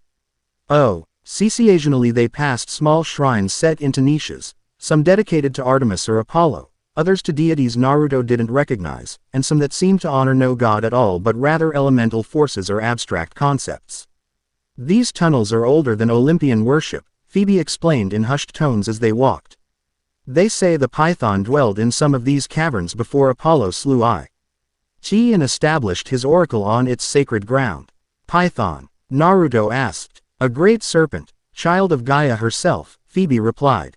Some say dragon, some say snake, but all agree it was ancient and powerful. The Pythia is named for this creature, channeling its oracular power through Apollo's gift. The mention of dragons piqued Naruto's interest. Were these pythons related to the dragons the dragon sages connected with? Phoebe glanced back at him, her expression thoughtful. An insightful question. The ancient texts speak of a kinship between all scaled beings, dragons, serpents, even the sea monsters that Poseidon commands. They are all children of older powers, forces that existed before the Olympians established their reign. After nearly 20 minutes of walking, they began to ascend, climbing stairs carved into the rock. Finally, they emerged into a small antechamber lit by oil lamps. The walls were painted with scenes of Apollo's triumph over the Python and subsequent scenes of supplicants consulting the oracle throughout the ages. Wait here, Phoebe instructed. I will speak with Aristia first. She disappeared through a curtained doorway, leaving Naruto and Selene alone in the antechamber. Naruto studied the painted scenes, noting with interest that in the earliest depictions, the Pythia was shown with subtle scaled patterns on her skin, not unlike what he now bore. In later images, these markings were absent. The first oracles had dragon blood, he observed. Selene nodded. So the oldest stories claim. The gift of prophecy originally came from the Python itself, a dying gift to humanity after Apollo's victory. Only those with some connection to the ancient serpent races could channel it properly. But that changed. Apollo eventually found ways to grant the gift directly, choosing priestesses for their purity and devotion rather than their bloodline. It gave him more control over the oracle's powers. Before they could discuss further, Phoebe returned, her expression a mixture of relief and concern. Aristia will see you, she said. But she warns that her time is limited. Apollo's attention may turn this way at any moment, and she would prefer not to explain unauthorized visitors. She led them through the curtain into a surprisingly modest chamber. Unlike the grand, imposing setting where the oracle presumably delivered her official prophecies, this room was clearly Aristia's personal living space. Simple furnishings, a few precious scrolls, and small personal items created an atmosphere of contemplative comfort. The woman who rose to greet them was not what Naruto had expected. Rather than an ancient crone or ethereal maiden, Aristia appeared to be in her 30s, with dark hair streaked prematurely with gray and intelligent eyes that assessed them keenly. She wore simple white robes, unadorned save for a gold laurel pin at her shoulder, the symbol of her office. "Hunter," she greeted Selene with a respectful nod. "It has been many years since one of Artemis's chosen graced my private chambers." "Oracle," Selene replied with equal respect. "We come seeking wisdom in a time of growing danger." Aristia's gaze shifted to Naruto, and her composed expression faltered momentarily. Her eyes widened, and her hand rose unconsciously to her throat. "By Apollo's light," she whispered, "dragon blood walks among us once more." She took a step toward Naruto, studying him with undisguised fascination. "May I?" she asked, raising her hand toward his face. Naruto nodded, though he wasn't sure what he was agreeing to. Aristia lightly touched his cheek, tracing the whisker-like markings with her fingertip. The contact sent a jolt through Naruto's newly awakened power, causing the scales beneath his skin to shimmer visibly. Aristia gasped, pulling her hand back. "The bloodline is strong in you, stronger than I would have thought possible after so many generations." Her gaze grew distant. "I see echoes of the old ones in you, the mediators, the balancers.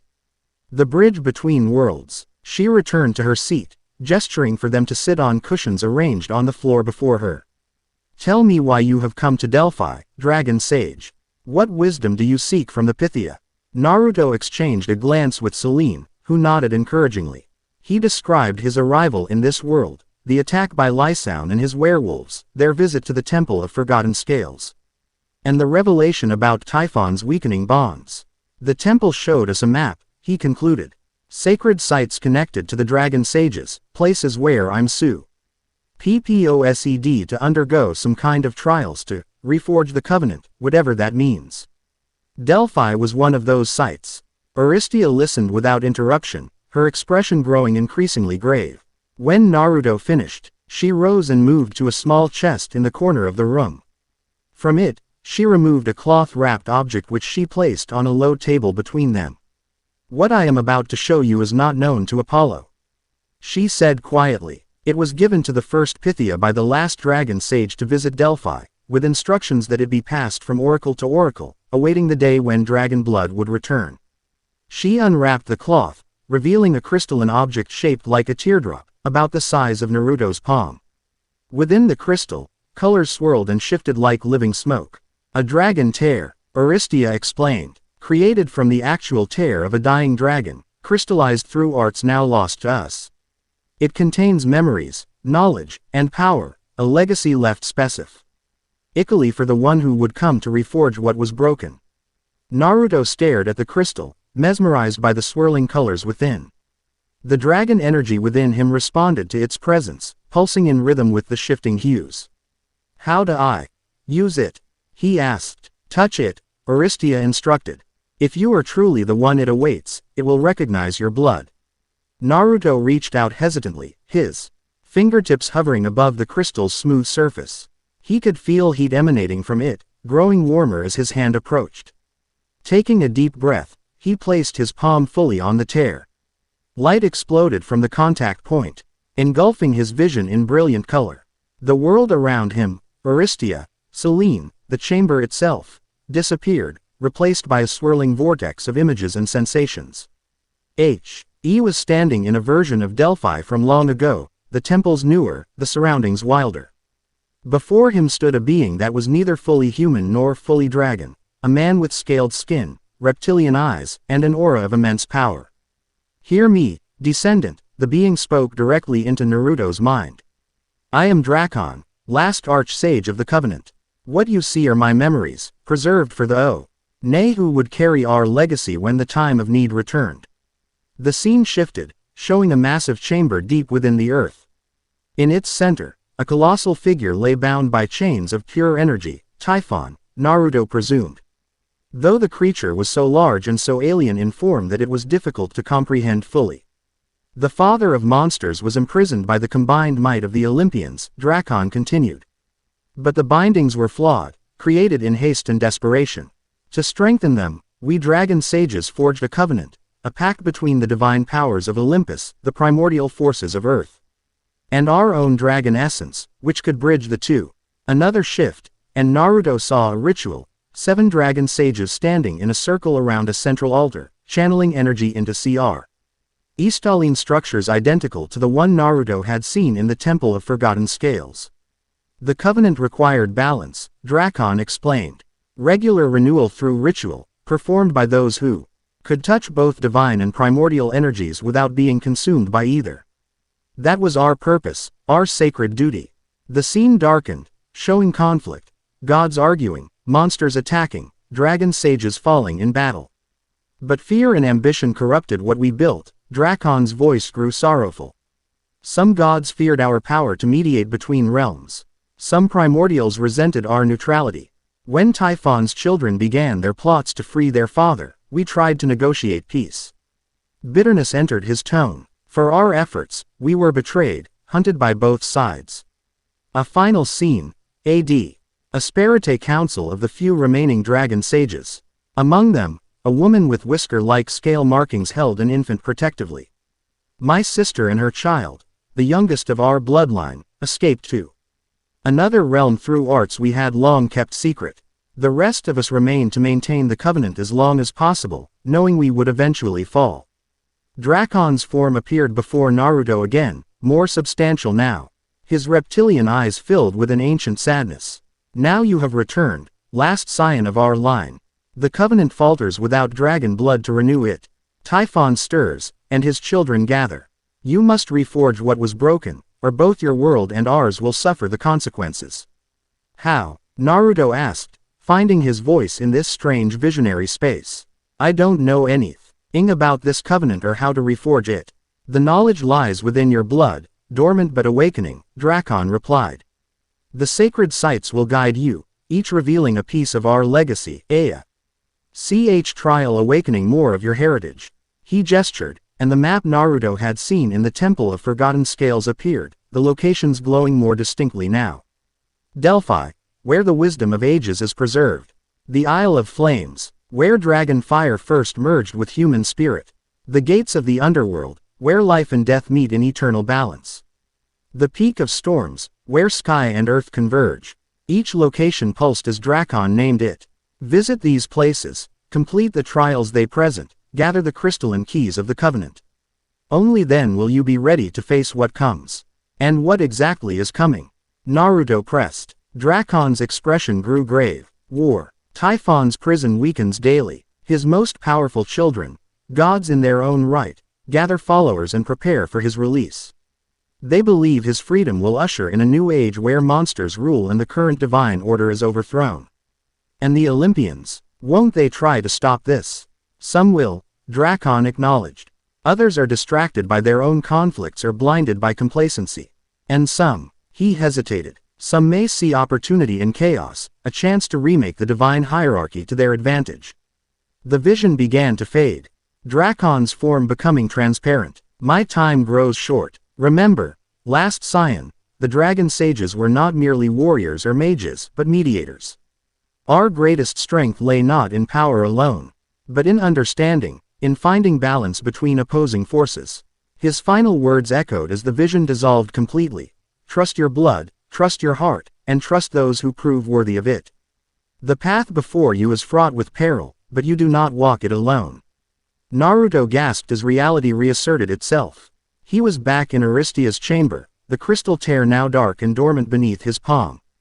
Selene and the Pythia were watching him with concern, and he realized only seconds had passed in the physical world while he experienced what felt like hours in the vision. You saw him, Aristea said. It wasn't a question. Drakon, the arch-sage. Naruto nodded, removing his hand from the crystal. He showed me everything. The covenant, how it was formed, Why the dragon sages were hunted down. He met Aristia's gaze. And what I need to do to reforge it.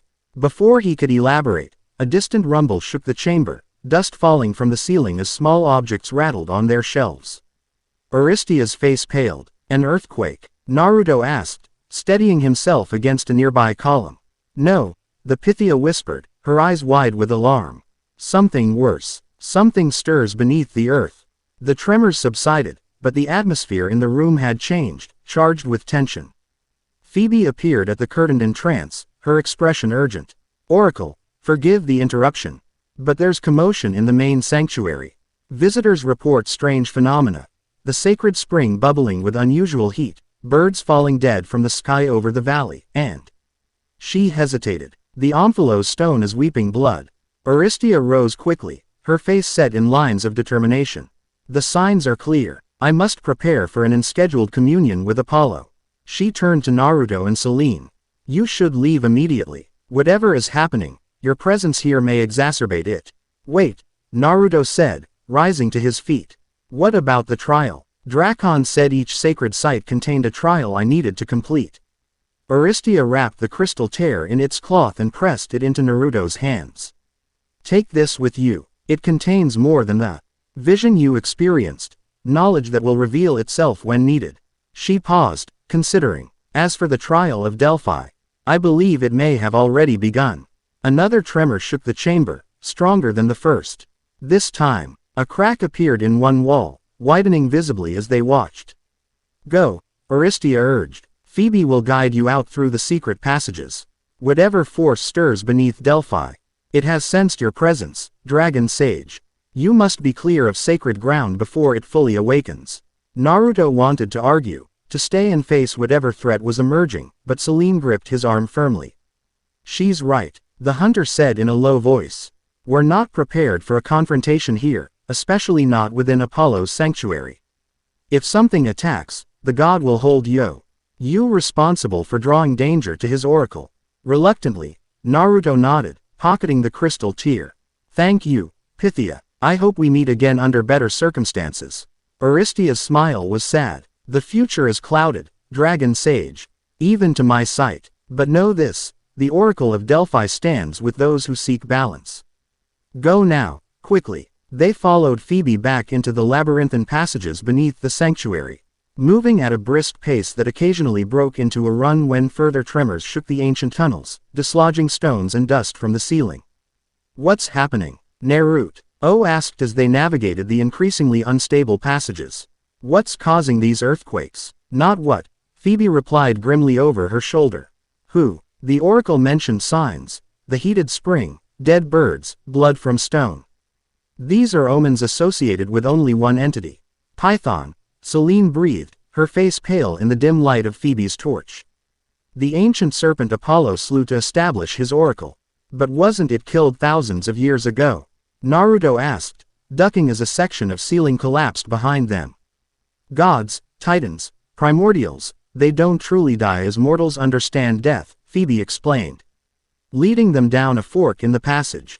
Their essence can be scattered, imprisoned, transformed, but given enough time and the right circumstances, they can reform. Quote, and something about my presence here triggered this reformation. Naruto guessed, connecting the dots. Because of my dragon blood. Python was kin to dragons, Selene confirmed. Your awakening may have resonated with its dormant essence, like calling to like. The passage ahead was blocked by fallen debris from the latest tremor. Phoebe cursed softly, holding her torch high as she searched for an alternative route. This way, she said finally, pointing to a narrow side tunnel. It's an older path, seldom used, but it should lead us toward the outer boundaries of the sanctuary. The side passage was cramped, forcing them to proceed in single file, occasionally crawling on hands and knees through particularly tight sections. The air grew increasingly stale and hot, carrying a strange, acrid scent that reminded Naruto of the sulphurous hot springs near Konoha. Suddenly, Phoebe stopped, raising her hand for silence. In the quiet, they could hear it, a soft hissing sound, like steam escaping from a fissure. Coming from somewhere ahead, the priestess extinguished her torch with a quick, practiced movement. Why did you? Naruto began to whisper, but Phoebe silenced him with a finger to her lips. In the darkness, something glowed faintly, a greenish phosphorescence emanating from the walls of the tunnel ahead. As their eyes adjusted, they could see that the stone itself seemed to be changing, becoming slick and almost organic in appearance, lined with pulsing veins of glowing material. The passage is transforming, Celine breathed, barely audible. Becoming more serpentine. Python's influence, Phoebe confirmed in an equally soft voice. It's reshaping the tunnels beneath Delphi, reclaiming its ancient domain. Naruto felt the dragon energy within him responding to the strange environment. Scales shimmering more prominently beneath his skin, a warmth spreading through his chest. He recalled Drakon's words from the vision, "The knowledge lies within your blood." Acting on instinct, he closed his eyes, focusing inward to the lattice of dragon energy he'd discovered during meditation. He found it easily now, pulsing in rhythm with his heartbeat. As he connected with it, knowledge surfaced, not as coherent thoughts but as instinctive understanding. "We need to keep moving," he said quietly. "These tunnels are becoming part of Python's body. If we stay too long, we'll be absorbed into it." Phoebe nodded grimly. The exit should be less than half a mile ahead, but if the transformation has spread that far, "I'll go first," Naruto decided, moving past the priestess to take the lead. "My blood gives me some protection, I think. I can feel the resonance, but it's not hostile to me specifically." The trio proceeded cautiously through the increasingly alien tunnel. The walls pulsed around them like a living organism, the greenish glow intensifying with each tremor that shook the earth. The air grew thicker, harder to breathe, carrying vapors that made their eyes water and their thoughts fuzzy. "Cover your mouths and noses," Celine instructed, tearing strips from her tunic for makeshift masks. Python's breath was known to induce visions and madness. As they ventured deeper into the transformed section, Naruto began to hear whispers, not physical sounds but thoughts brushing against his consciousness, ancient and alien. "Dragon kin, blood of the mediators, why do you flee? We are of one lineage, you and I." The voice slithered through his mind, seductive in its resonance with his awakening heritage. Naruto shook his head, trying to clear it. "Don't listen to it," Celine warned, noticing his momentary hesitation. Python was a master of manipulation even before Apollo's victory. Now, twisted by centuries of hatred and confinement, its intent can only be malevolent. "They fear what they cannot control," the voice continued, ignoring Celine's warning as if she hadn't spoken. "The gods, the hunters, all who serve the Olympian order. They hunted your kind to extinction. Dragon kin, would you now serve their interests?" "Shut up," Naruto muttered, pushing forward with renewed determination. "I'm not serving anyone's interests but my own." A low, hissing laugh echoed through his mind. "And what are your interests, last scion?" "To return home. To save this world from Typhon." "Noble goals, perhaps, but the path the Olympians would set for you leads only to your sacrifice. You are a tool to them, nothing more."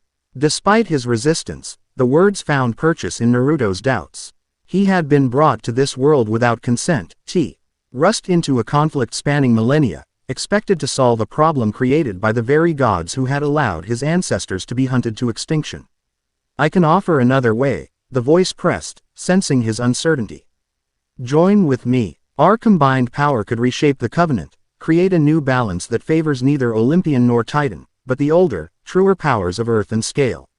The tunnel ahead widened suddenly, opening into a cavern whose dimensions were difficult to gauge in the pulsing green light. The floor sloped downward into what appeared to be a pool of glowing liquid, not water, but something thicker, more viscous, like molten stone mixed with bioluminescent algae. From the center of this pool rose a formation that might have been a natural stone column, except it moved, swaying slightly with a rhythm that suggested breathing. Its surface was covered in the same veined, organic material as the tunnel walls, but more defined, forming patterns that resembled enormous scales. "Python's heart," Phoebe whispered, her voice tight with fear. "Or what remains of it after Apollo's victory. The core of its essence, preserved deep beneath Delphi all these centuries." "Come closer, dragon kin," the voice urged, now clearly emanating from the column. "Touch the heart of your ancient kin. Accept the gift I offer. Knowledge of the old ways, power unbound by Olympian constraints." Naruto took a step forward. Drawn by a pull he couldn't entirely resist, a resonance between his blood and the primordial entity before him. Selene grabbed his arm, her silver eyes wide with alarm. Naruto, no, this is the trial, a test of your resolve, your ability to resist corruption. Her words penetrated the fog that had been gathering in his mind.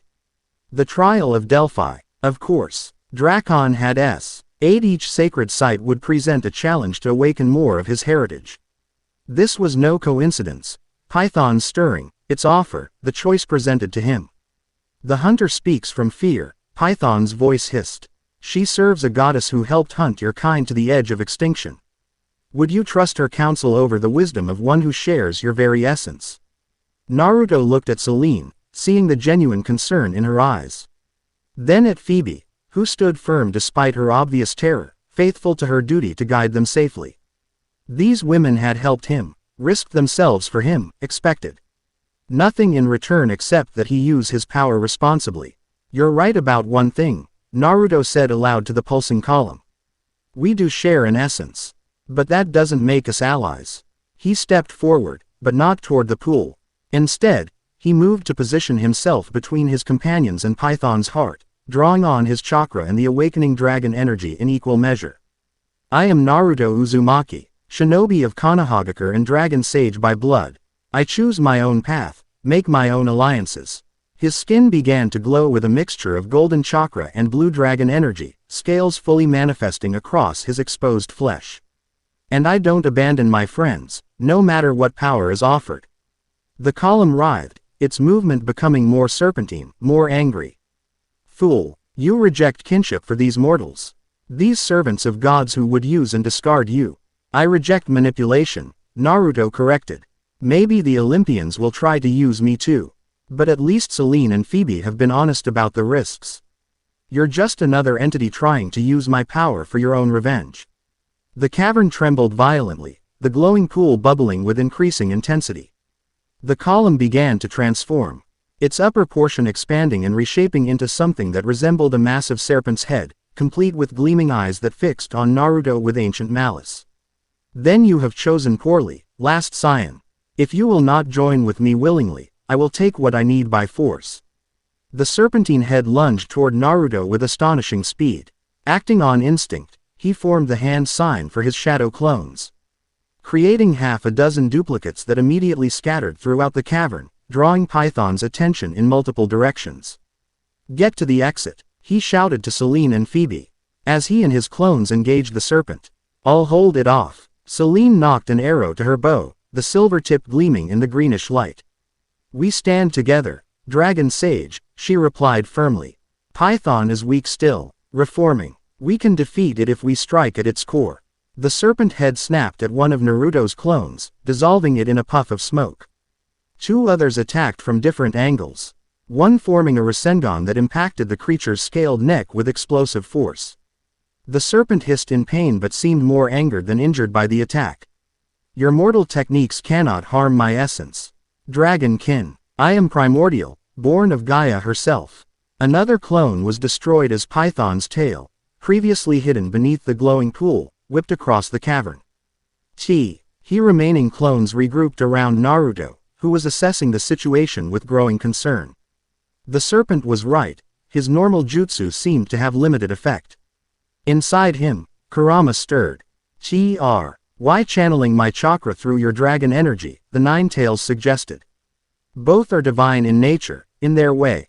Combined, they might have the impact you need. Naruto nodded, closing his eyes briefly to concentrate.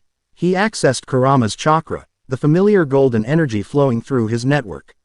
But instead of using it directly, he guided it toward the lattice of dragon energy, letting the two powers intermingle.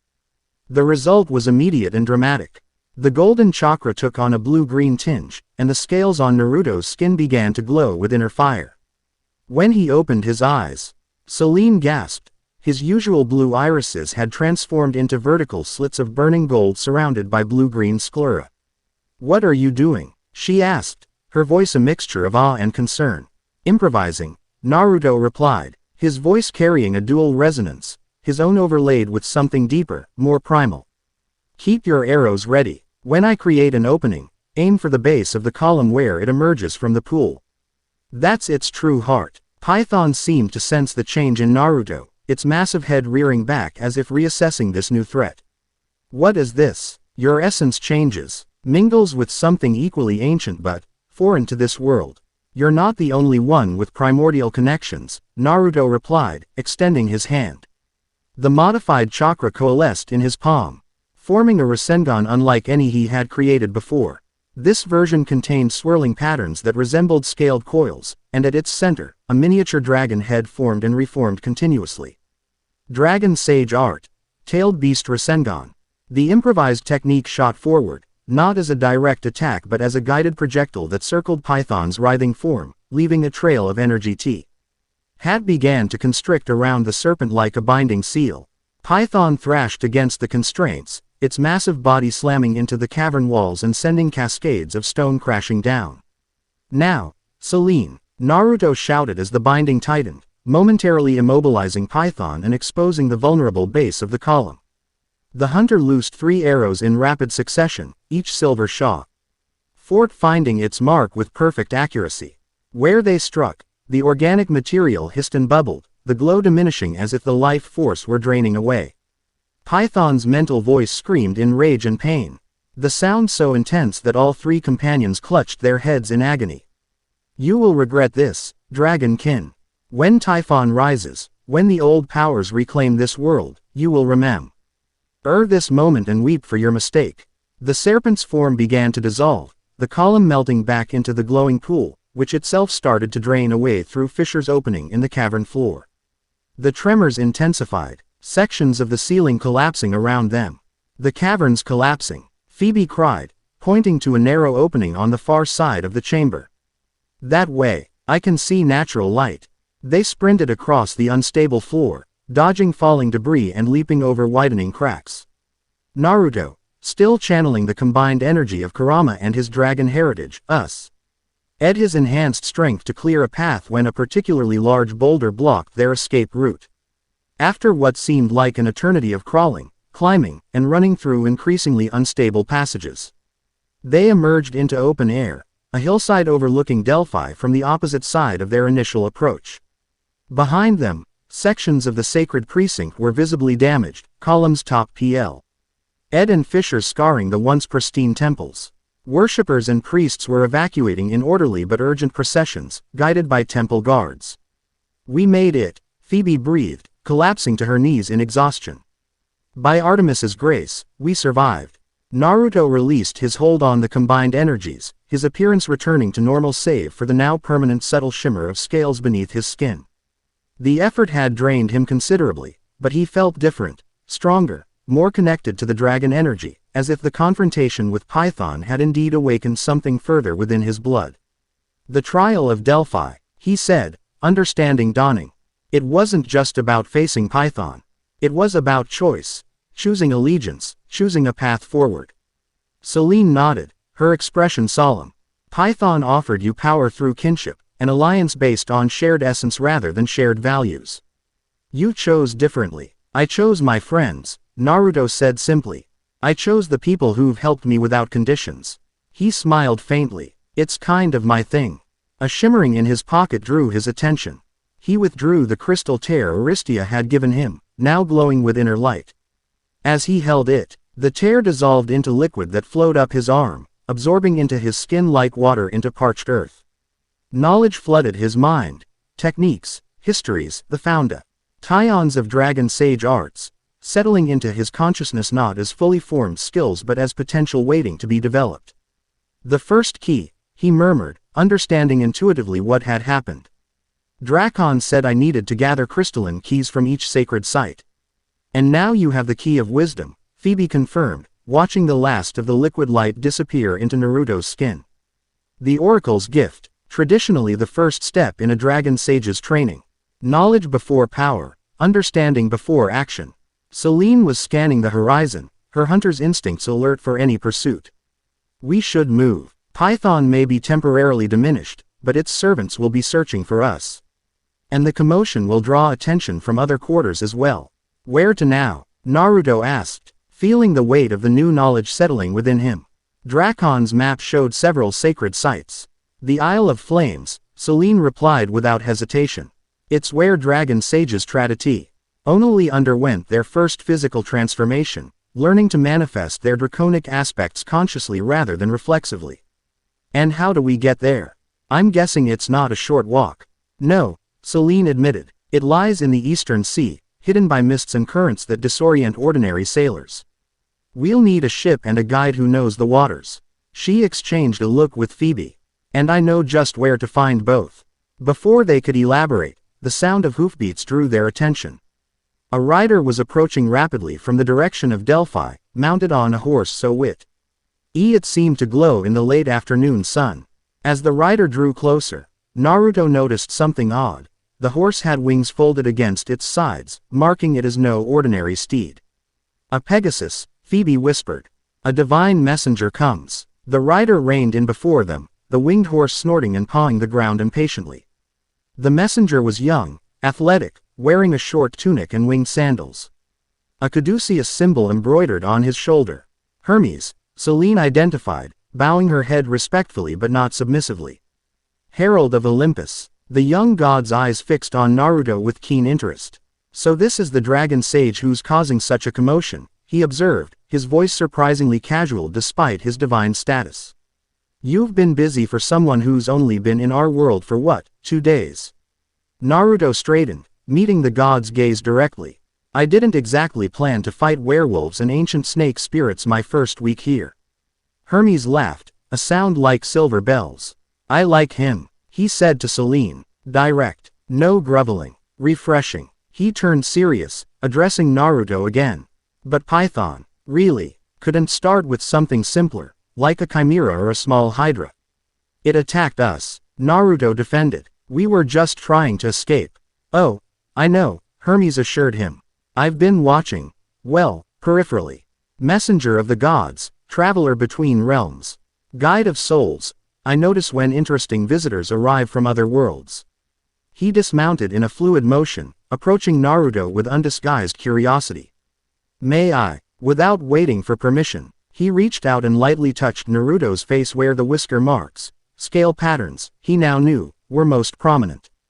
Unlike Aristia's touch, which had triggered a response in Naruto's dragon energy, Hermes's contact carried a different sensation, like the brush of a breeze across his consciousness, leaving behind the faint impression of roads stretching into infinity. Fascinating, the god murmured. True dragon blood. After all these centuries, the council will be most interested. Council? Naruto asked. The Olympian Council, Phoebe explained quietly. The 12 major gods who govern this world. Hermes nodded. Your arrival has already caused quite a stir upstairs. Python's little tantrum only confirmed what some have suspected since you crossed between worlds. The old pacts are stirring. The ancient bindings weakening. He glanced meaningfully at Selene. Some are pleased by this development. Others, less so. Let me guess, Naruto said dryly. The ones who help Ed wipe out the dragon sages aren't thrilled to see one back. Hermes's eyebrows rose in appreciation. You catch on quickly. Yes, there are divided opinions about what your return means and how to respond to it. He straightened, his expression becoming more formal. Which brings me to my official purpose. Zeus, king of the gods, requests your presence on Mount Olympus to discuss these matters. The statement hung in the air, its significance obvious to Selene and Phoebe, whose expressions betrayed alarm. That's not a request I can refuse, is it? Naruto asked, already knowing the answer. Technically, you could, Hermes replied with a wry smile. But I wouldn't recommend it. Zeus's invitations, when ignored, tend to be followed by lightning bolts of increasing intensity. Naruto considered his options. He had just begun to understand his purpose in this world, had a clear next destination in the Isle of Flames, and now this divine summons threatened to derail everything. On the other hand, antagonizing the king of this world's gods seemed unwise, especially when he was still learning the extent of his own abilities. When does he want to see me? He asked finally. Now would be traditional, Hermes said. But given the circumstances, he glanced meaningfully at the damaged sanctuary of Delphi in the distance. Zeus has granted you 3 days to conclude your current business before attending him on Olympus. The god's tone made it clear he was quoting directly. 3 days, Naruto repeated, glancing at Selene. Is that enough time to reach the Isle of Flames? With favorable winds and no interference. She replied cautiously. But there are many variables, many potential delays. Hermes cleared his throat. I might be able to help with that, he offered. Not officially. Of course, I'm supposed to be a neutral messenger in this situation. But as god of travelers, I have some leeway to assist journeys I find interesting. His eyes twinkled with mischief. And yours, Dragon Sage, promises to be the most interesting journey our world has seen in centuries. Why would you help us? Selene asked, suspicious of the god's motives. Hermes shrugged. Let's just say I have a personal interest in seeing balance restored. Chaos is entertaining in small doses, but Typhon's version of chaos tends to be rather final. He touched the winged cap he wore. Besides, my duties take me to all realms, all worlds. If the boundaries between them collapse due to broken covenants, that makes my job significantly more difficult. He reached into a pouch at his belt and withdrew a small golden coin which he flipped to Naruto. A drachma infused with a small portion of my power. When you reach the port of Piraeus, find a ship called the Nostema Thalassa, Sweet Sea, in your tongue. Show the captain this coin, and he'll know I've sent you. He owes me several favors and will take you to the Isle of Flames without delay. Naruto caught the coin, feeling the divine energy that hummed within the metal. Thank you, but why not just take us there yourself? You have a flying horse and everything. Hermes laughed again. Divine transportation has its limits, and its consequences. The sacred sites you seek are protected by ancient laws that even I must respect. You need to approach them through proper channels, undergo the journey as much as the destination.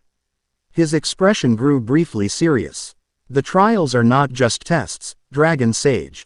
They're transformative experiences, reshaping you into what you must become to fulfill your purpose. He remounted his Pegasus with supernatural grace. 3 days, Dragon Sage. Then, regardless of whether you've completed your business on the Isle, you will need to answer Zeus's summons.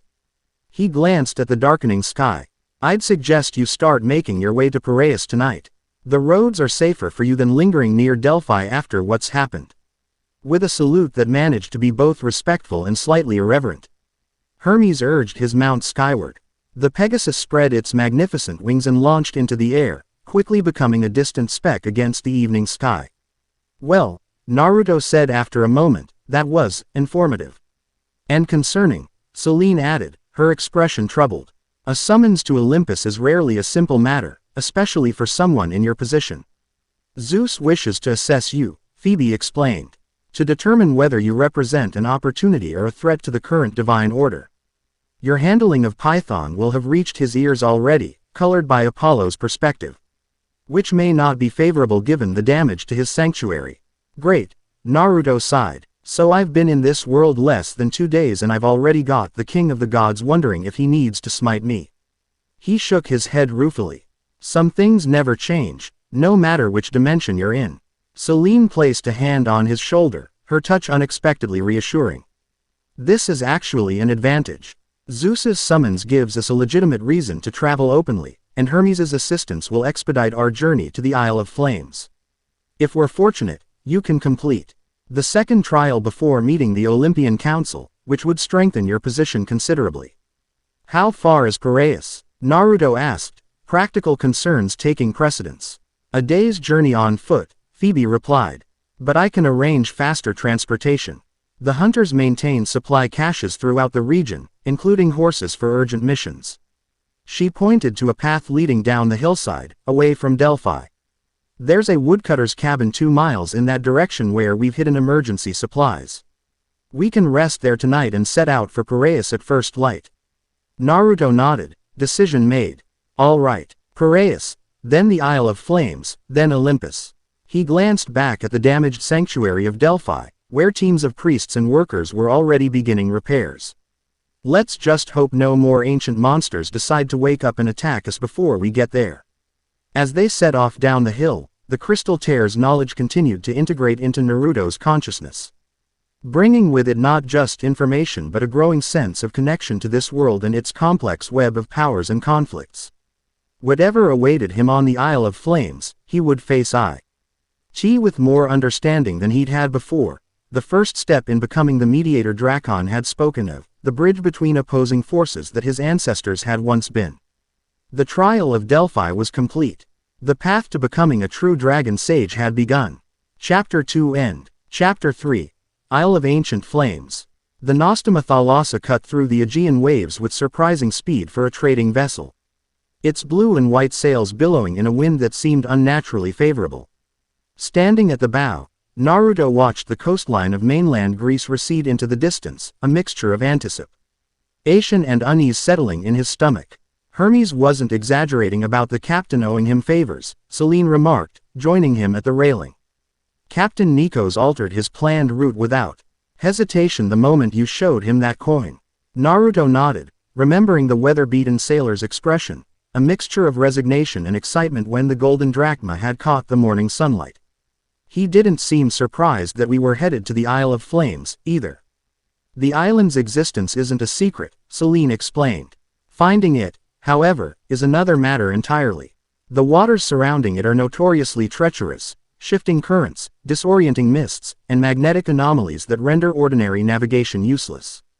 But he knows the way. He's one of the few mortals who does. According to what he told me while you were resting, Hermes once guided him through those waters when his ship was caught in a storm. In exchange, he occasionally transports special passengers for the god, individuals who need to reach places ordinary sailors can't find. Naruto smiled wryly. I guess I qualify as a special passenger, now. The journey to Piraeus had been mercifully uneventful. True to her word, Phoebe had led them to a hidden cache of hunter supplies, including horses swift enough to carry them to the port city by midday. The priestess had remained behind at Delphi, promising to monitor the situation there and send word if Python's defeat had further consequences. Upon reaching Piraeus, they had found the Nostoma Thalassa precisely where Hermes had indicated, a sturdy trading vessel with a carved wooden dragon as its figurehead, a detail that seemed too coincidental to ignore. Captain Nikos, a man of few words but obvious competence, had welcomed them aboard with minimal questions. Setting sail almost immediately after seeing Hermes's coin. Now, with mainland Greece disappearing behind them and nothing but open sea ahead, Naruto felt both the freedom of movement and the weight of purpose settling upon him more heavily. The knowledge from the crystal tear had integrated more fully during the night, giving him a clearer understanding of what awaited him on the Isle of Flames. The second trial, he said, more to himself than to Selene. The trial of transformation. Selene nodded, her silver eyes reflecting the morning sunlight. The Isle of Flames is where dragon sages traditionally learn to manifest their draconic aspects consciously, to transform portions of their body or even their entire form into something between human and dragon. Like the wings I created at the temple, Naruto recalled. But controlled, deliberate. Exactly. The first trial gave you knowledge, understanding of your heritage and its purpose. The second will give you form, control over the physical manifestations of your power. Naruto glanced down at his arms, where the scale patterns shimmered faintly beneath his skin in the sunlight. Since the confrontation with Python, they had become a permanent feature, visible to anyone who looked closely enough. The crew of the Nostoma Thalassa had noticed, their expressions ranging from awe to thinly veiled fear when they thought he wasn't looking. Will I be able to hide these? He asked, gesturing to the scales. Being obviously different isn't always an advantage. The most skilled dragon sages appear entirely human when they wished, Selene assured him. Complete control over their transformation, down to the last scale. The knowledge from the crystal tear will guide you, but the practical application requires the energies unique to the isle. Their conversation was interrupted by a shout from the crow's nest. Captain, weather changing ahead. Sure enough, the clear blue sky before them was darkening rapidly. Clouds forming with unnatural speed and density. The wind shifted, growing colder, carrying the scent of rain and something else, a mineral tang that reminded Naruto of the air after lightning strikes. Captain Nikos emerged from his cabin, eyes narrowed as he assessed the gathering storm. Unlike his nervous crew, he seemed almost pleased by the development. Right on schedule, he muttered, before raising his voice to address the sailors. Secure all loose gear. Double-check the rigging. We're approaching the Guardian currents. The crew scrambled to obey their move. Ments practiced despite their obvious anxiety. Selene and Naruto moved away from the boat to avoid interfering with their work. Guardian currents? Naruto questioned. The first line of defense around the isle, Selene explained, bracing herself against the ship's increasing motion as waves grew larger beneath them. Natural formations enhanced by ancient magics to deter casual visitors. The weather, the sea, they're responding to our approach. The storm intensified with impossible speed. Within minutes, visibility dropped to mere yards as rain lashed the deck and waves crashed against the hull. Lightning split the darkened sky, striking the water uncomfortably close to the vessel. Yet Captain Nico stood calmly at the wheel, making minor adjustments with the confidence of someone who had navigated these waters many times before. Interesting, Selene observed, her voice raised to be heard over the storm. The Guardian currents are stronger than I expected for a sanctioned approach. Something's agitating them. As if in response to her observation, a massive wave rose before the ship, not a natural formation but a deliberate wall of water that towered over the mast. At its crest, water took on a vaguely humanoid shape, features forming in the translucent mass, a bearded face with eyes that glowed with inner phosphorescence. A water spirit, Selene identified, reaching instinctively for her bow. One of Poseidon's lesser servants. The watery figure regarded the ship for a long moment, its gaze eventually fixing on Naruto with unmistakable recognition. When it spoke, its voice was the sound of waves crashing against cliffs, somehow forming words. Dragon blood returns to the sacred isle. By whose authority do you approach the forbidden waters? Captain Nico stepped forward, holding Hermes's coin high. By the authority of the messenger god, Guardian. We carry a legitimate seeker to the trial of transformation. The water spirit's expression remained impassive. The messenger's token is recognized. But the Sea Lord requires additional verification. The dragon blood must prove its lineage. Naruto moved to the bow, meeting the spirit's gaze directly. How am I supposed to do that? I only learned what I am a few days ago. The blood knows, even if the mind does not. Prove your heritage, or the seas will swallow your vessel. To emphasize the threat, the massive wave began to curl inward, poised to crash down upon the ship with devastating force. The crew cried out in alarm, some making hasty prayers to Poseidon for mercy. Naruto glanced at Selene, who looked equally uncertain. Any ideas? He asked. The water spirits respond to demonstrations of power, she replied. But it must be power they recognize as legitimate. Dragon essence, not your shinobi techniques.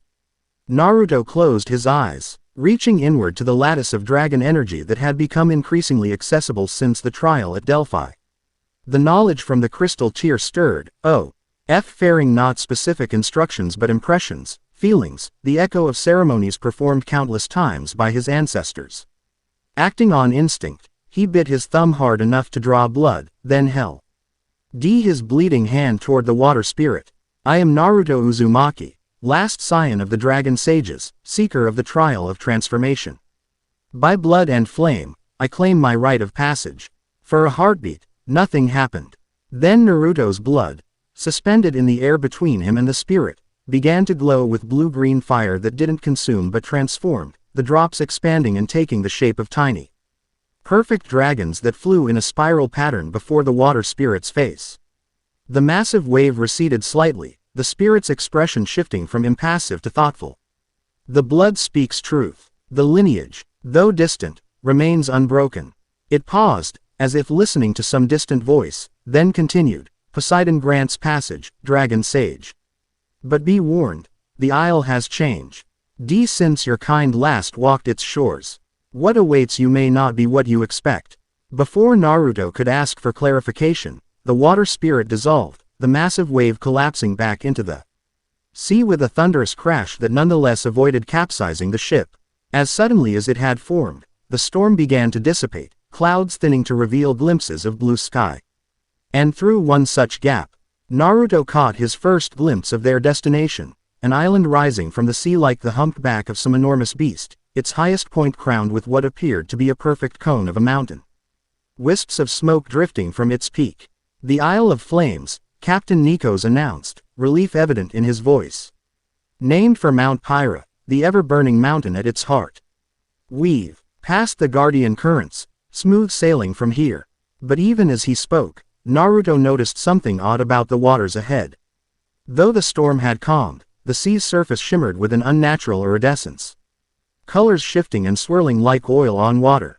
The veils, Selene explained, following his gaze. The final barrier, illusions designed to confuse and mislead those without proper guidance. Captain Nikos knows the true path, but even he must concentrate to perceive it correctly.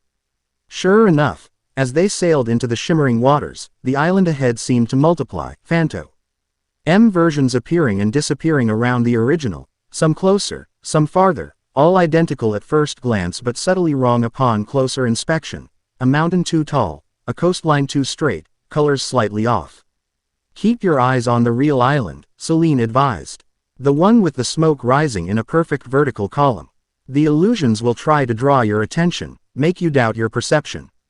Naruto focused as instructed, but the task proved surprisingly difficult. The phantom islands exerted an almost physical pull on his awareness, each one whispering to some part of his consciousness. Offering reasons why it was the true destination. One seemed to radiate draconic energy, another showed glimpses of figures waiting on its shore, a third revealed structures that match. Head descriptions from the crystal tears knowledge. This is more than illusion, he muttered, resisting the urge to rub his eyes. It's like they're reading my mind, showing me what I expect to see. The veils adapt to each visitor. Selene confirmed. They reflect your own expectations and desires, using them to lead you astray. It's why many who sought the isle without proper guidance were lost forever. Sailing in circles until supplies ran out or madness took them. Captain Nikos navigated the treacherous waters with practiced skill, his weathered hands steady on the wheel, eyes fixed UNW. Avering on some point only he could perceive with complete certainty. The crew, meanwhile, moved about their duties with downcast eyes, having learned from experience that looking too long at the veils invited confusion or worse. After what seemed like hours but might have been mere minutes, time itself seemed distorted in these waters. The iridescent shimmering faded, and suddenly only one island remained before them. Solid and unmistakably real, the phantom versions had vanished as if they had never existed. We've passed through, Captain Nikos announced, the tension leaving his shoulders. Welcome to Pyra, the Isle of Flames. From this closer vantage, Naruto could see that the island was larger than it had first appeared, perhaps 5 miles across at its widest point. The volcanic mountain dominated its center. A perfect cone rising thousands of feet above sea level, its summit perpetually wreathed in smoke and occasional flickers of flame. The lower slopes were covered in lush vegetation, not the olive groves and pine forests of mainland Greece, but strange, tropical-looking plants with enormous leaves in shades of deep purple, blue, and crimson.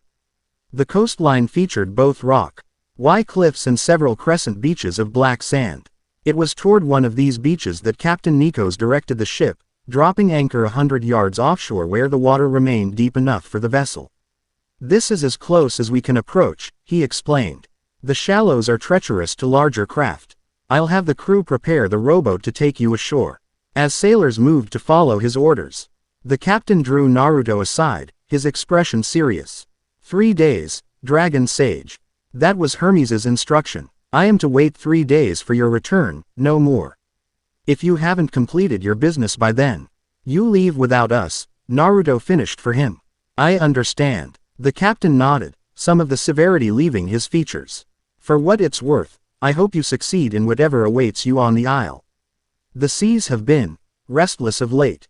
Old powers stirring. Many of us who make our living on the water can feel it. Typhon, Naruto said, keeping his voice low.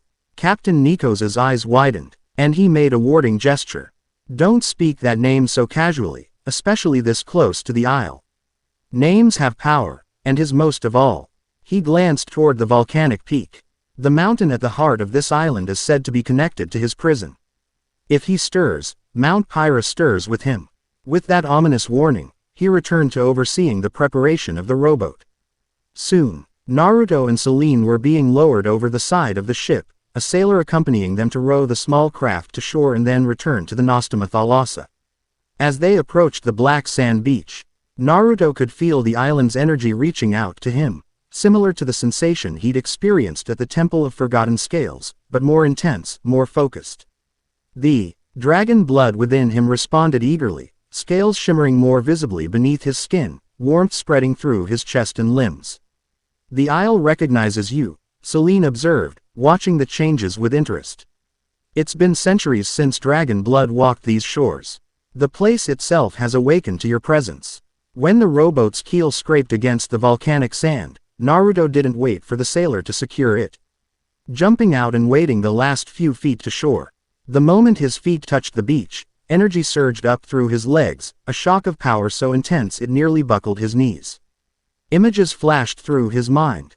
Dragon sages of old conducting rituals on this very beach, scales gleaming in sunlight as they underwent their first transformations, senior members guiding novices through the process, teaching them to control the flow of draconic energy through their bodies. "Naruto." Selene's voice snapped him back to the present.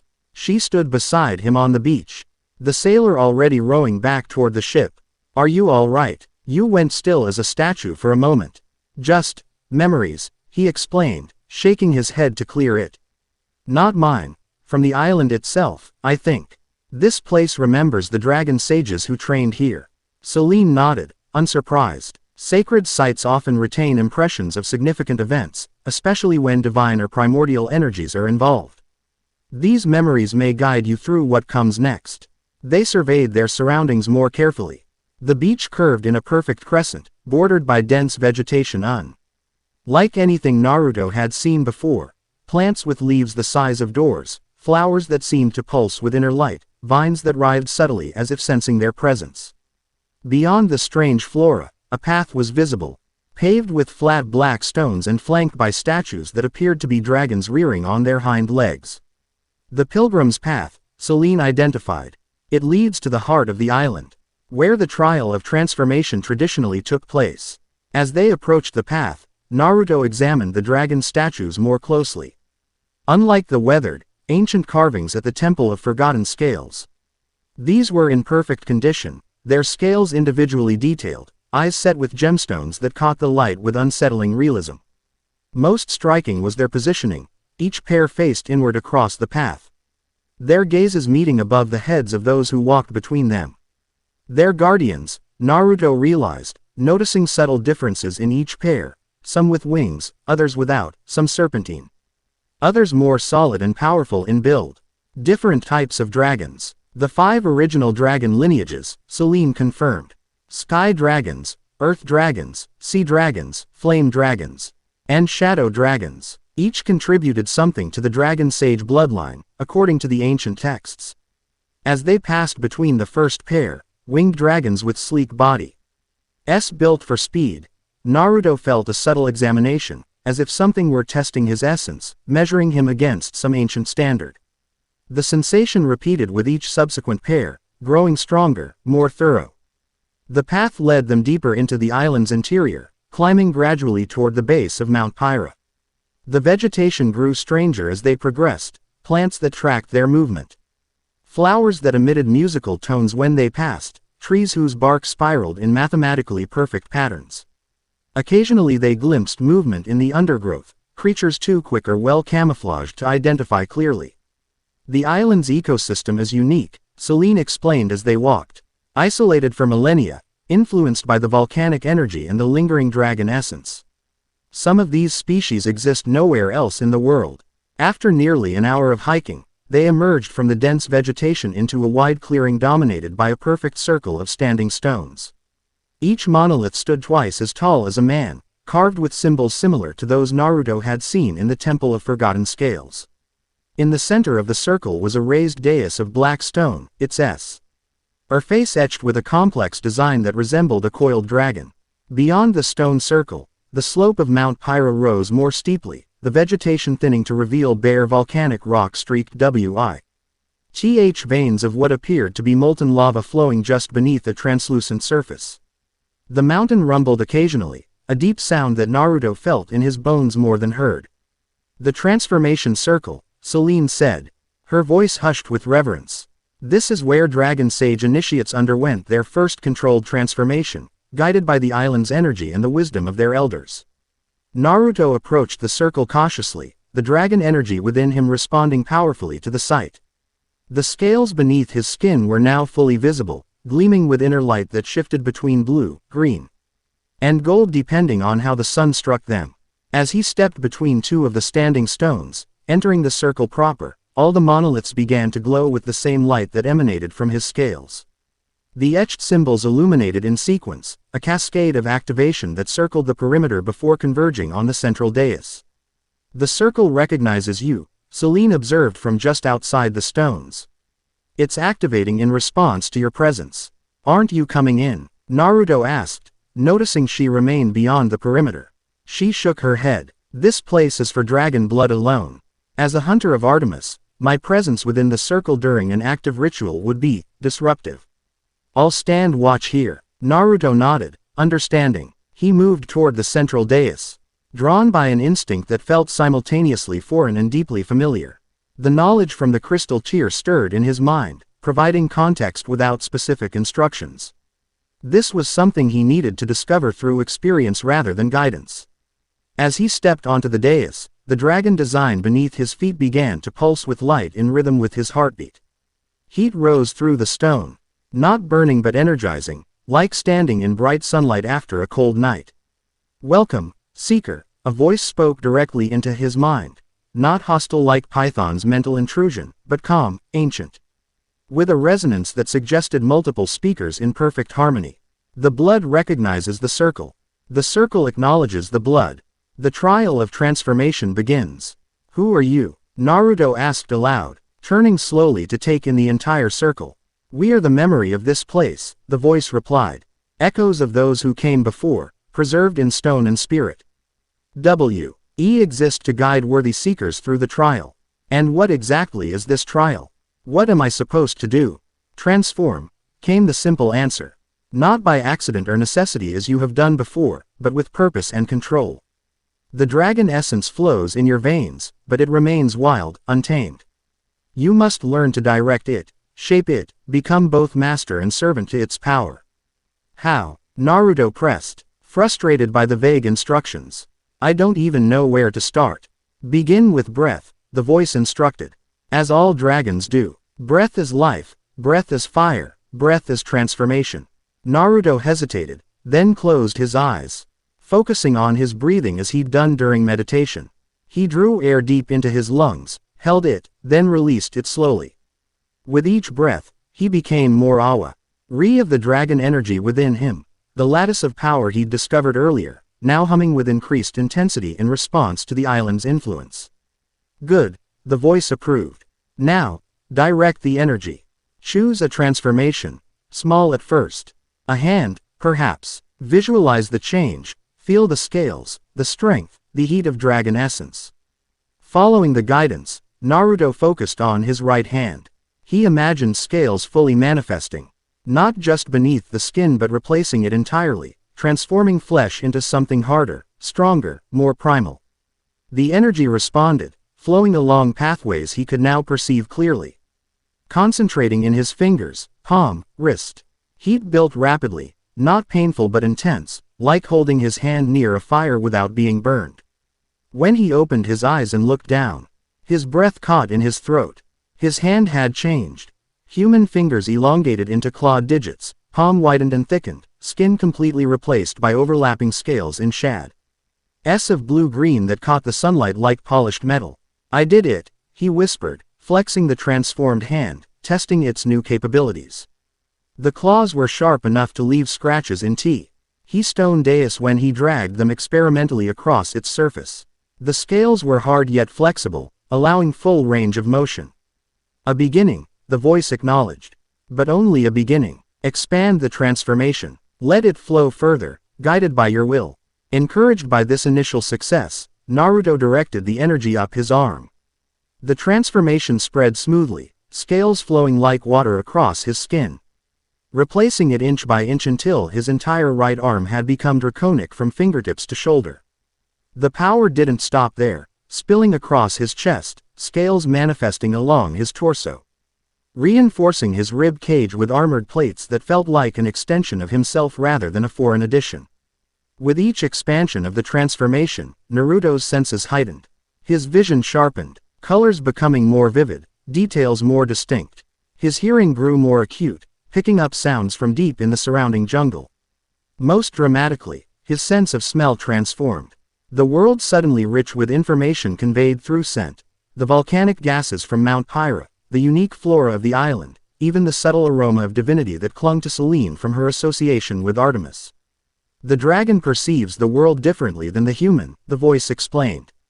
As you transform, you gain access to these perceptions. They will overwhelm you at first, but with practice, you will learn to filter and interpret. The transformation continued to spread, covering his left arm, then his legs, his back, until only his head remained unchanged. With each new area converted, Naruto felt stronger, more durable, connected to the world around him in ways he'd never experienced. The dragon energy flowed freely now, no longer constrained by unfamiliarity or hesitation.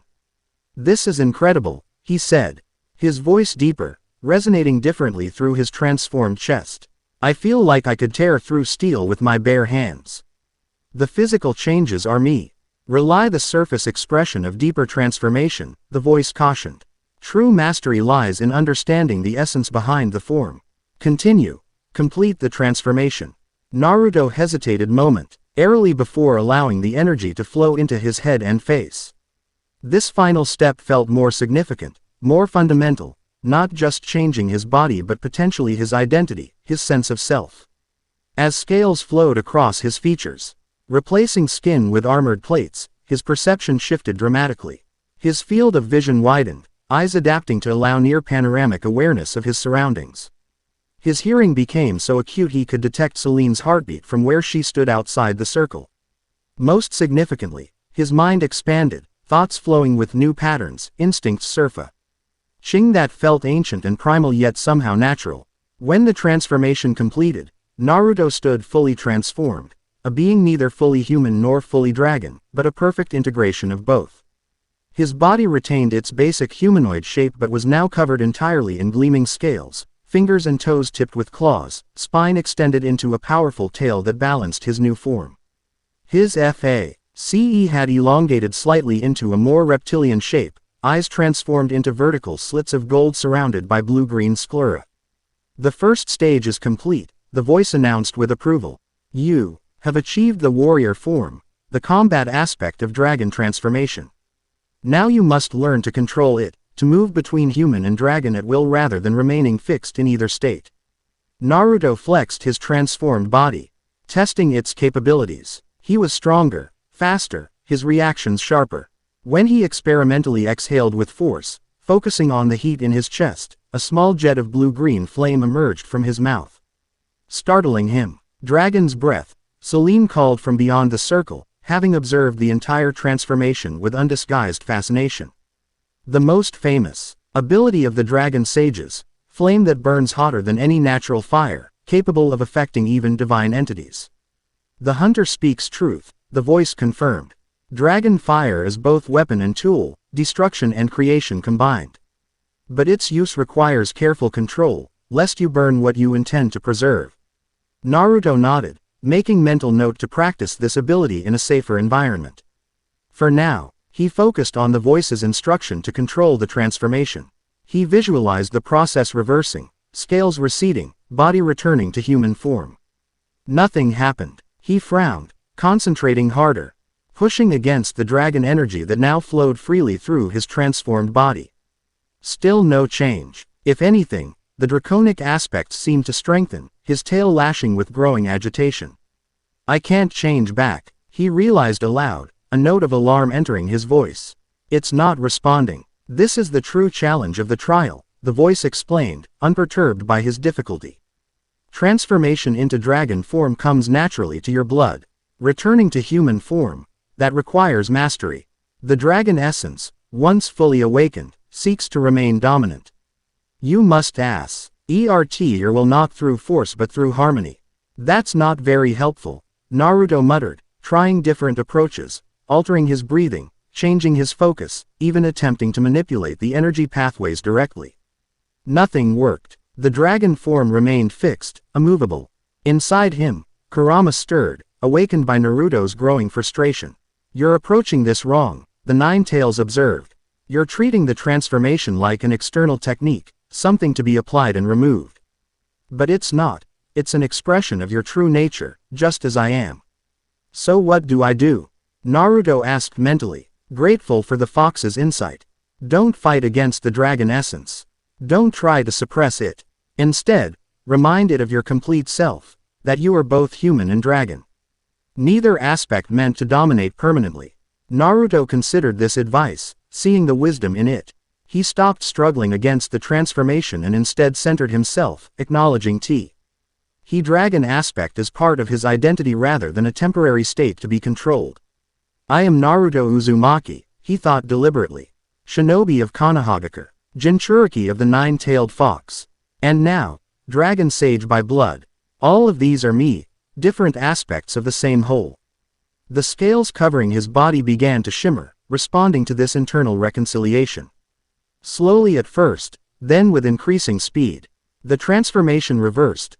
Scales receding beneath skin, claws retracting into human fingers, tail absorbing back into his spine. Within moments, he stood in his human form once more. Though the subtle shimmer of scales beneath his skin remained, now a permanent feature of his appearance. "Well done," the voice approved. "You have passed the first stage of the trial. Control of foe. Is the foundation upon which all Dragon Sage arts are built." "That was just the first stage?" Naruto asked, slightly incredulous.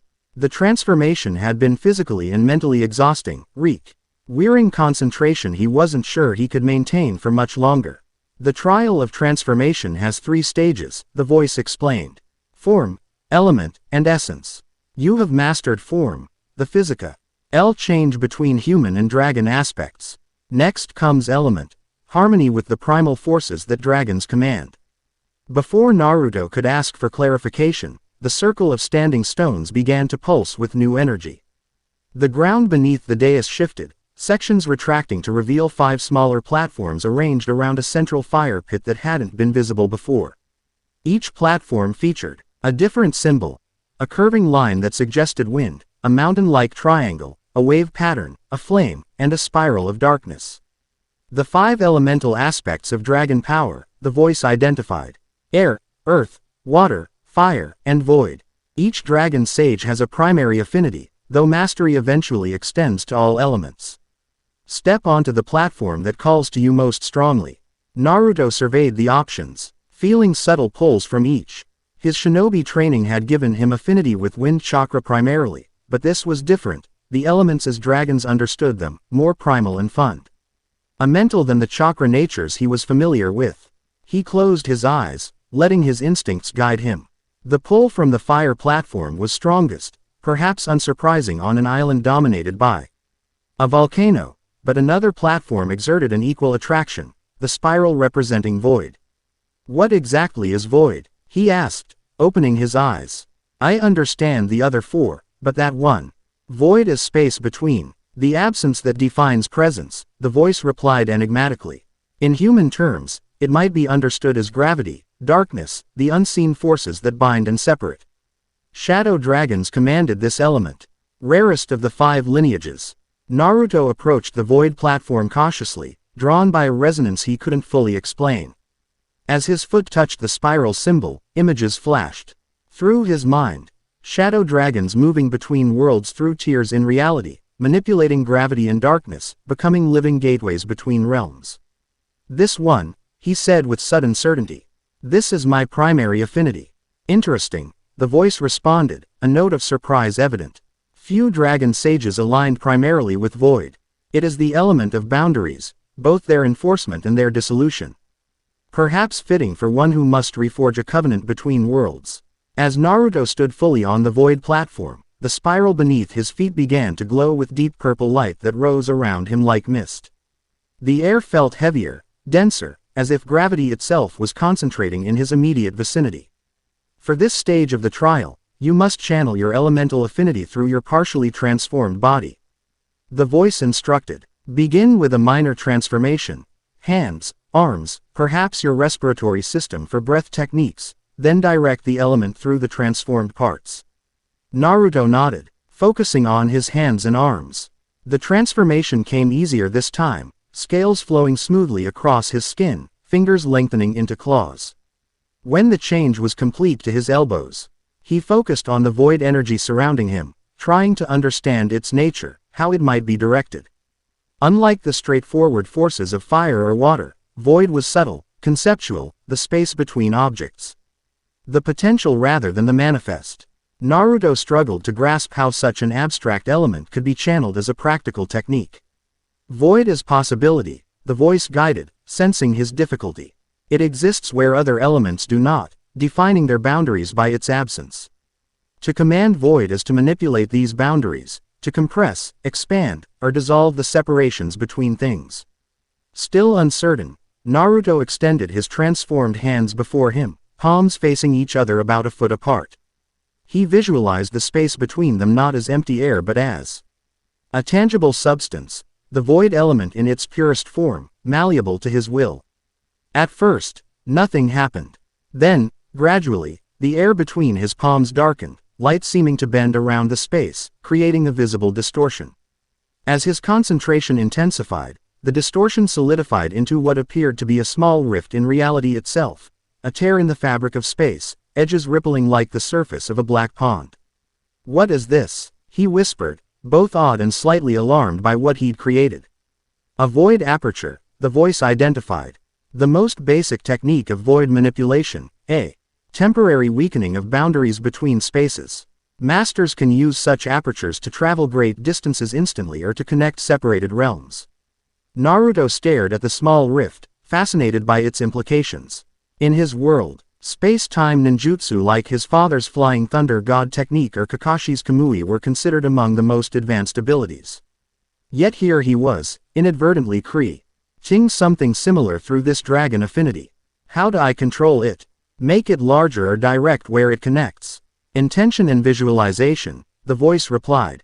The aperture responds to your will. Picture your destination clearly, and the void will create a path. Curious to test this, Naruto thought of a simple destination, the beach where they had landed earlier that day. He visualized it clearly, black sand. The Nostoma Thalassa anchored offshore, waves lapping at the shoreline. The rift between his hands expanded slightly, its interior shifting from featureless blackness to a hazy image of exactly the location he'd pictured. Through the aperture, he could actually see the beach, the anchored ship, even a few sailors moving about on deck, distant but recognizable. "This is incredible," he breathed, maintaining the aperture with careful concentration.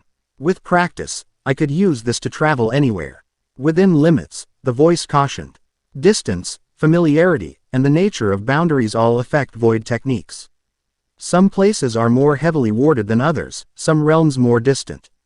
And there is always cost to the wielder, energy expended in proportion to the difficulty of the crossing." Naruto nodded, already feeling the drain from maintaining even this small window. With reluctance, he allowed the aperture to close, the rift shrinking until it disappeared entirely. The effort left him slightly winded, but also exhilarated by the potential. "Could this eventually help me return to my own world?" he asked, the question that had lingered since his arrival finally voiced. "Perhaps," the voice acknowledged. "The boundaries between worlds are among the most resilient, requiring tremendous power to traverse. But dragon sages of old were known to journey between realms, particularly those with strong void affinity.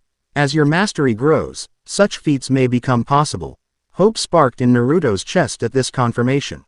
While he remained committed to addressing the threat of Typhon and fulfilling his obligations in this world, the possibility of someday returning home, even briefly, was deeply encouraging. "You have demonstrated basic aptitude with your primary element," the voice continued. "Now you must integrate it with your transformation, not as separate abilities but as unified expression of dragon essence." Understanding the instruction, Naruto initiated a more complete transformation. Scales flowing across his body until he once again stood in the draconic warrior form he'd achieved earlier. This time, however, he maintained clear awareness of the void element, letting it infuse his transformed state rather than treating it as a separate force. The result was subtle but profound. The blue-green scales of his transformation developed deep purple undertones, particularly along his spine and limbs. His claws darkened to near black, seeming to bend light around their edges.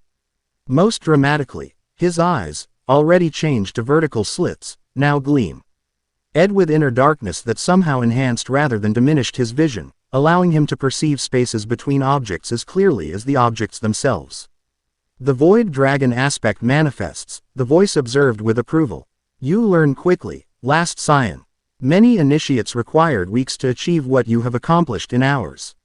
I've had practice adapting to new powers, Naruto replied, thinking of his journey with Kurama's chakra and his training in sage mode. Besides, I'm on a deadline. 3 days to complete the trial and get back to the mainland. Ah yes, the summons to Olympus, the voice said, surprising Naruto with its knowledge of his situation. All the more reason to proceed to the final stage, the trial of essence. The platforms around the central fire pit receded back into the ground, the dais returning to its original configuration. The standing stones pulsed with renewed energy, their light converging at the center where Naruto stood. The final stage transcends both form and element. The voice explained. It concerns the fundamental nature of dragon essence, the spark of divine primordial energy that separates dragons from mere reptiles, that grants them their place in the cosmic hierarchy. The air around Naruto thickened, pressure building as if he stood at great depths underwater. The dragon energy within him responded, surging through his transformed body with increased intensity. Dragon essence exists simultaneously within and beyond the physical realm, the voice continued. It touches the divine without being divine, connects to the primordial without being primordial. This unique position is what allowed the dragon sages to mediate between gods and titans, to maintain balance through understanding of both. And that's what I need to do now, Naruto realized.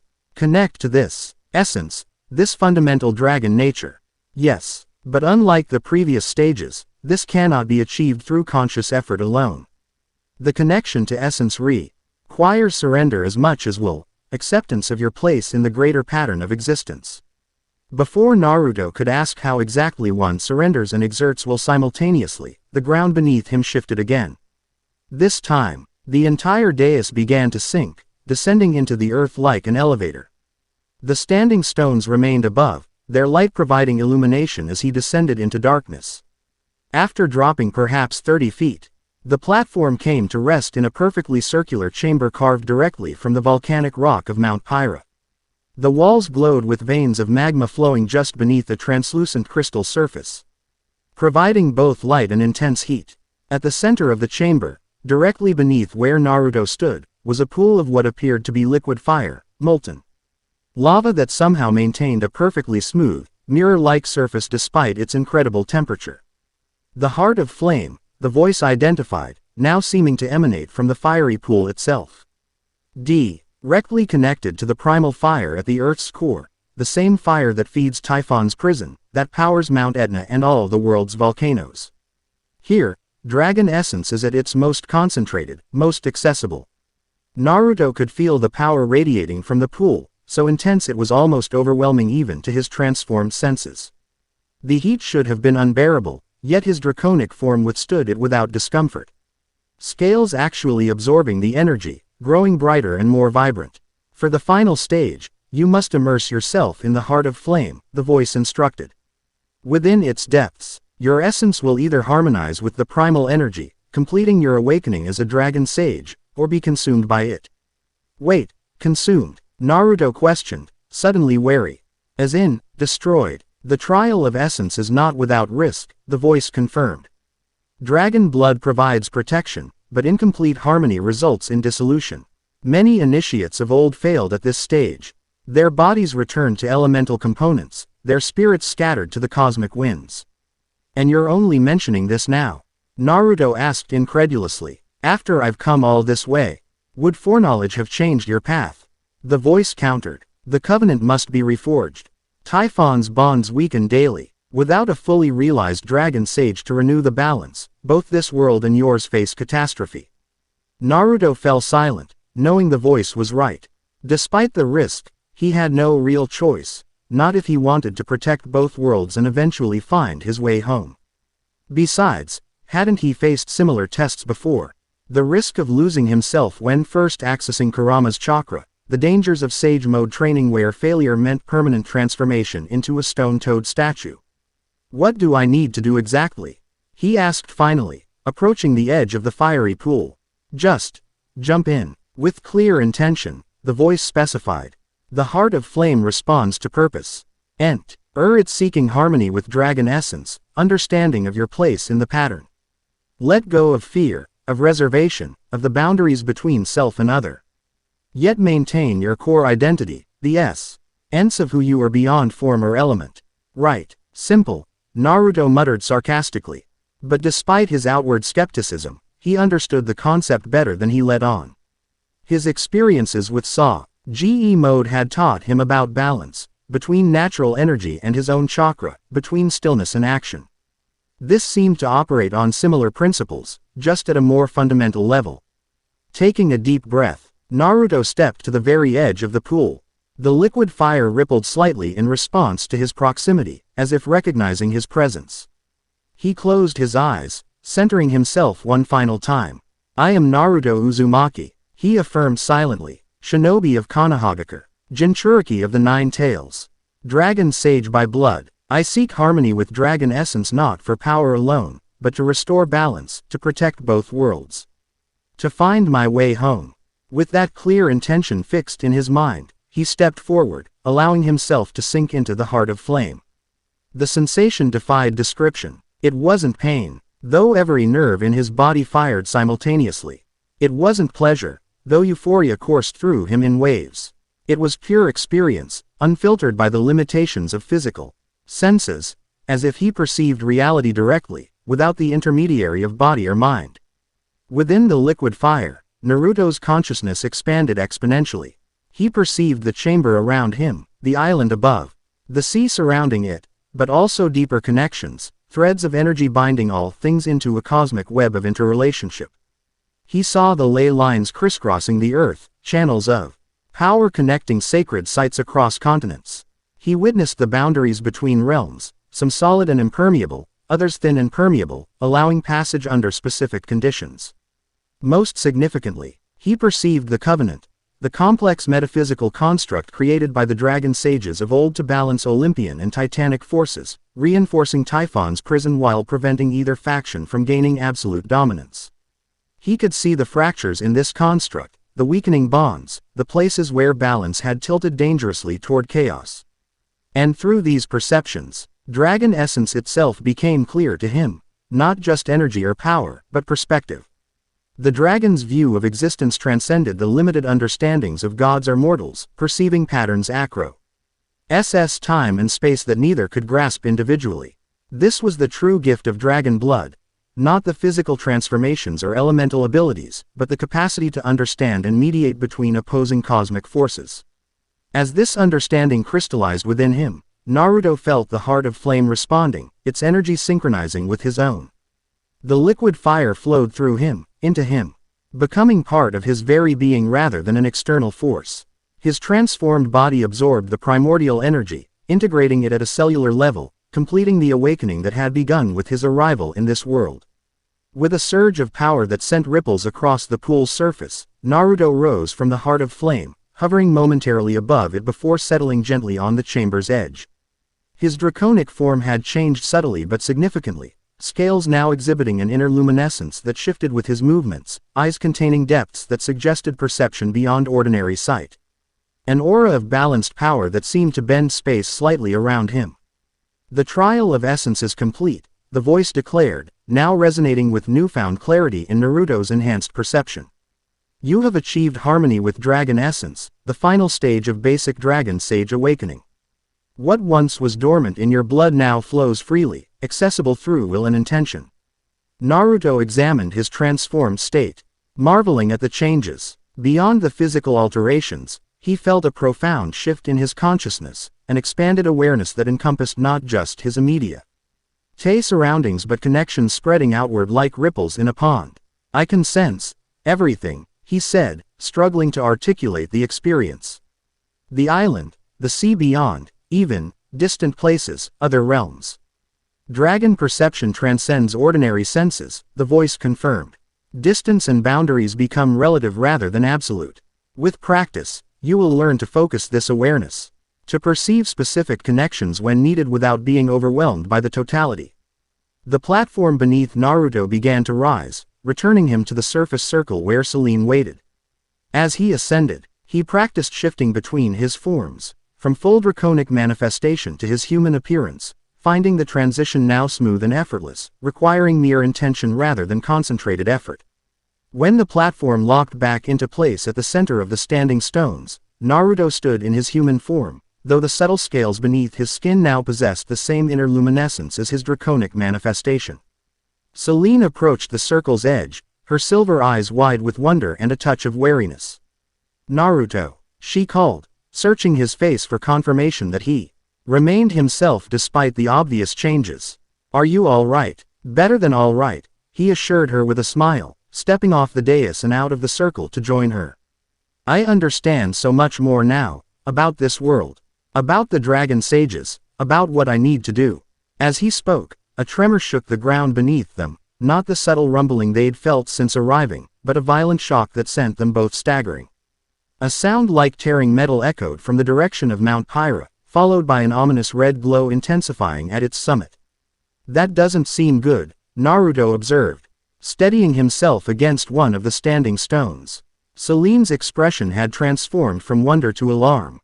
"The mountain grows restless. We should." Her warning was cut short by another, stronger tremor. This one accompanied by a deafening crack from somewhere deeper in the jungle. Birds erupted from the trees in panicked flocks, their cries adding to the cacophony. "Something's coming," Naruto said, his enhanced senses detecting a disturbance moving rapidly toward them. "Something big." No sooner had he spoken than the trees at the edge of the clearing parted violently, massive trunks snapping like twigs as an enormous creature forced its way through. It resembled a dragon in the same way a crude drawing might resemble a masterpiece. The basic shape was correct, but distorted, wrong somehow. Its scales were a sickly yellow-green, wings tattered and malformed, multiple heads sprouting from a single neck like some draconic hydra. "Echidna," Selene breathed, drawing her silver bow with practiced speed. "The mother of monsters." The creature, Echidna, surveyed the clearing with dozen eyes spread across her multiple heads, each gaze filled with malevolent intelligence. When she spoke, her voice was a discordant chorus, each head contributing syllables to form words. "Dragon Sage, at last, we meet." Naruto stepped forward, placing himself between the monster and Selene. "You've been expecting me." The heads laughed in terrible unison, the sound like grinding stones. "We have waited centuries for dragon blood to return." Typhon stirs. The prison weakens. "Our time approaches." "You're working with Lysao," Naruto realized. "You both serve Typhon." "Serve." The heads twisted in what might have been indignation. "Typhon is my mate, my beloved. I do not serve, I restore." The central head fixed Naruto with a baleful stare. "As for Lycaon, he failed to capture you. I will not fail." Without further warning, one of the heads lunged forward with astonishing speed, jaws gaping to reveal rows of serrated teeth. Naruto reacted instinctively, transforming his arm into its draconic form and catching the monster's snout in a clawed grip just before it could close around him. The head thrashed, trying to break free, but Naruto's enhanced strength held firm. Another head attacked from a different angle, only to be met with a silver arrow from Selene's bow had embedded itself in the creature's eye. The wounded head recoiled with a screech of pain. "I thought monsters couldn't enter sacred sites," Naruto called to Selene as he maintained his grip on the struggling head. "The Isle's protections must be weakening," she replied, loosing another arrow at a third head that was preparing to strike. "Just like Delphi, just like the Temple of Forgotten Scales. The old wards fail as Typhon's prison deteriorates." Echidna seemed to confirm this assessment, her multiple heads speaking in overlapping phrases. "The old magic fades. The boundaries thin. Soon all barriers will fall." Realizing that holding a single head would not subdue the entire creature, Naruto released his grip and leapt backward, putting space between them. In midair, he completed his transformation, assuming full warrior form with the void affinity manifesting in purple-black undertones across his scales. "Let's test what I've learned," he muttered, landing in a crouch and immediately launching himself toward Echidna with dragon-enhanced speed.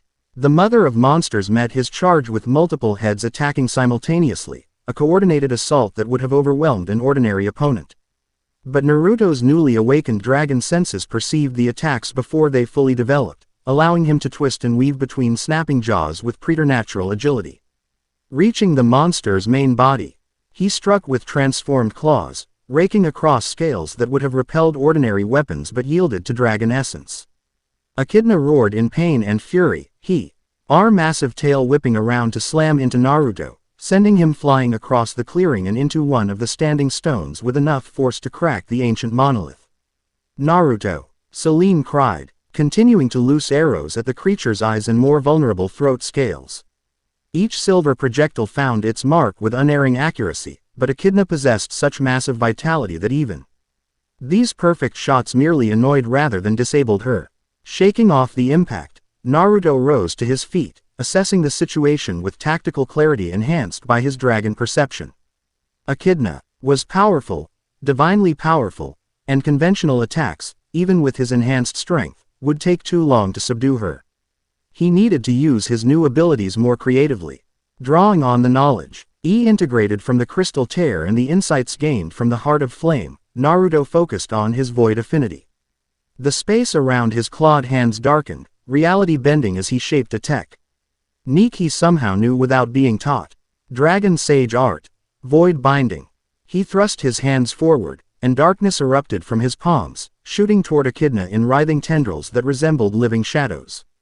Where they touched the monster, they adhered like liquid tar, spreading rapidly across her massive form, constricting around limbs, body, and multiple necks. Echidna thrashed against the bindings, her strength tremendous. But the void energy adapted to her struggles, absorbing the force and using it to strengthen the constraints. Within moments, she was effectively immobilized. Only her head still able to move freely, hissing and snapping in impotent rage.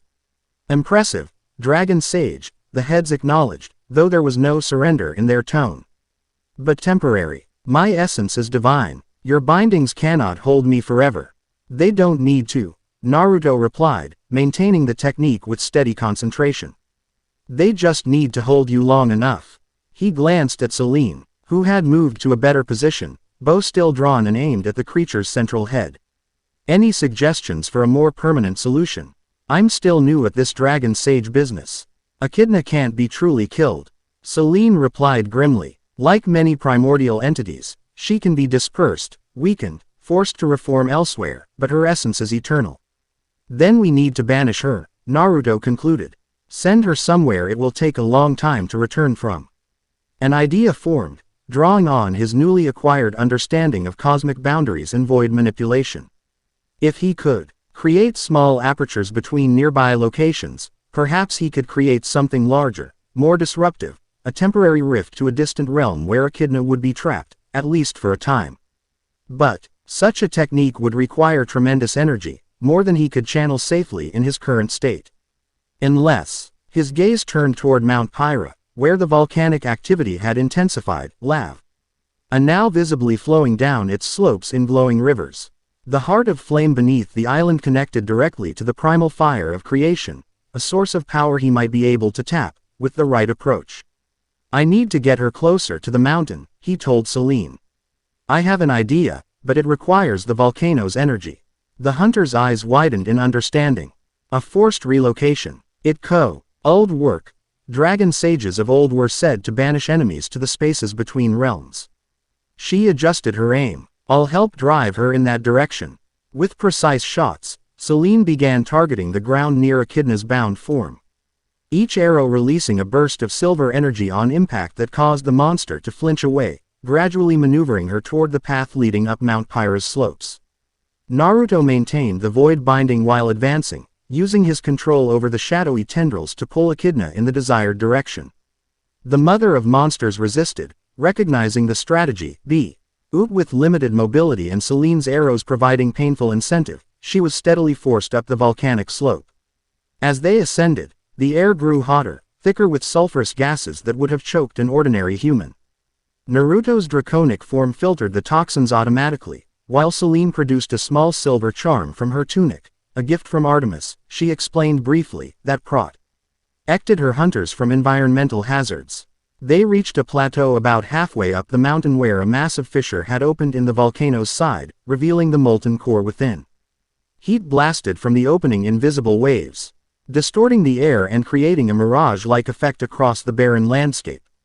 This is far enough, Naruto decided, positioning Echidna at the edge of the fissure. The creature's multiple heads snapped and hissed with increasing desperation as she sensed his intentions.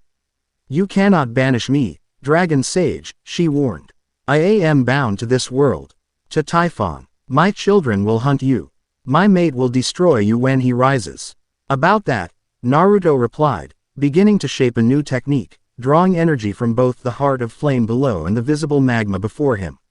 "I'm planning to stop Typhon's release. Your family reunion might have to wait." Anger contorted all of Echidna's faces simultaneously. "Fool. The cycle turns. The prison fails. What was bound will be unbound. Even the Olympians cannot prevent it now." "Maybe not alone," Naruto conceded, the energy building around him, scales glowing with increasing brightness as he absorbed and redirected the volcanic power. "But they won't be alone. The Dragon Sages return to the Covenant. Balance will be restored." He glanced at Celine, who had positioned herself at a safe distance, bow still ready.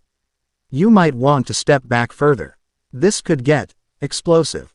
As the hunter retreated, Naruto fully opened himself to the primal fire of the volcano, channeling it through High's dragon essence and into the void technique taking shape between his hands. Unlike the small aperture he'd created earlier, this was developing into a massive rift, a tear in reality large enough to swallow Echidna's entire form. Dragon Sage Art.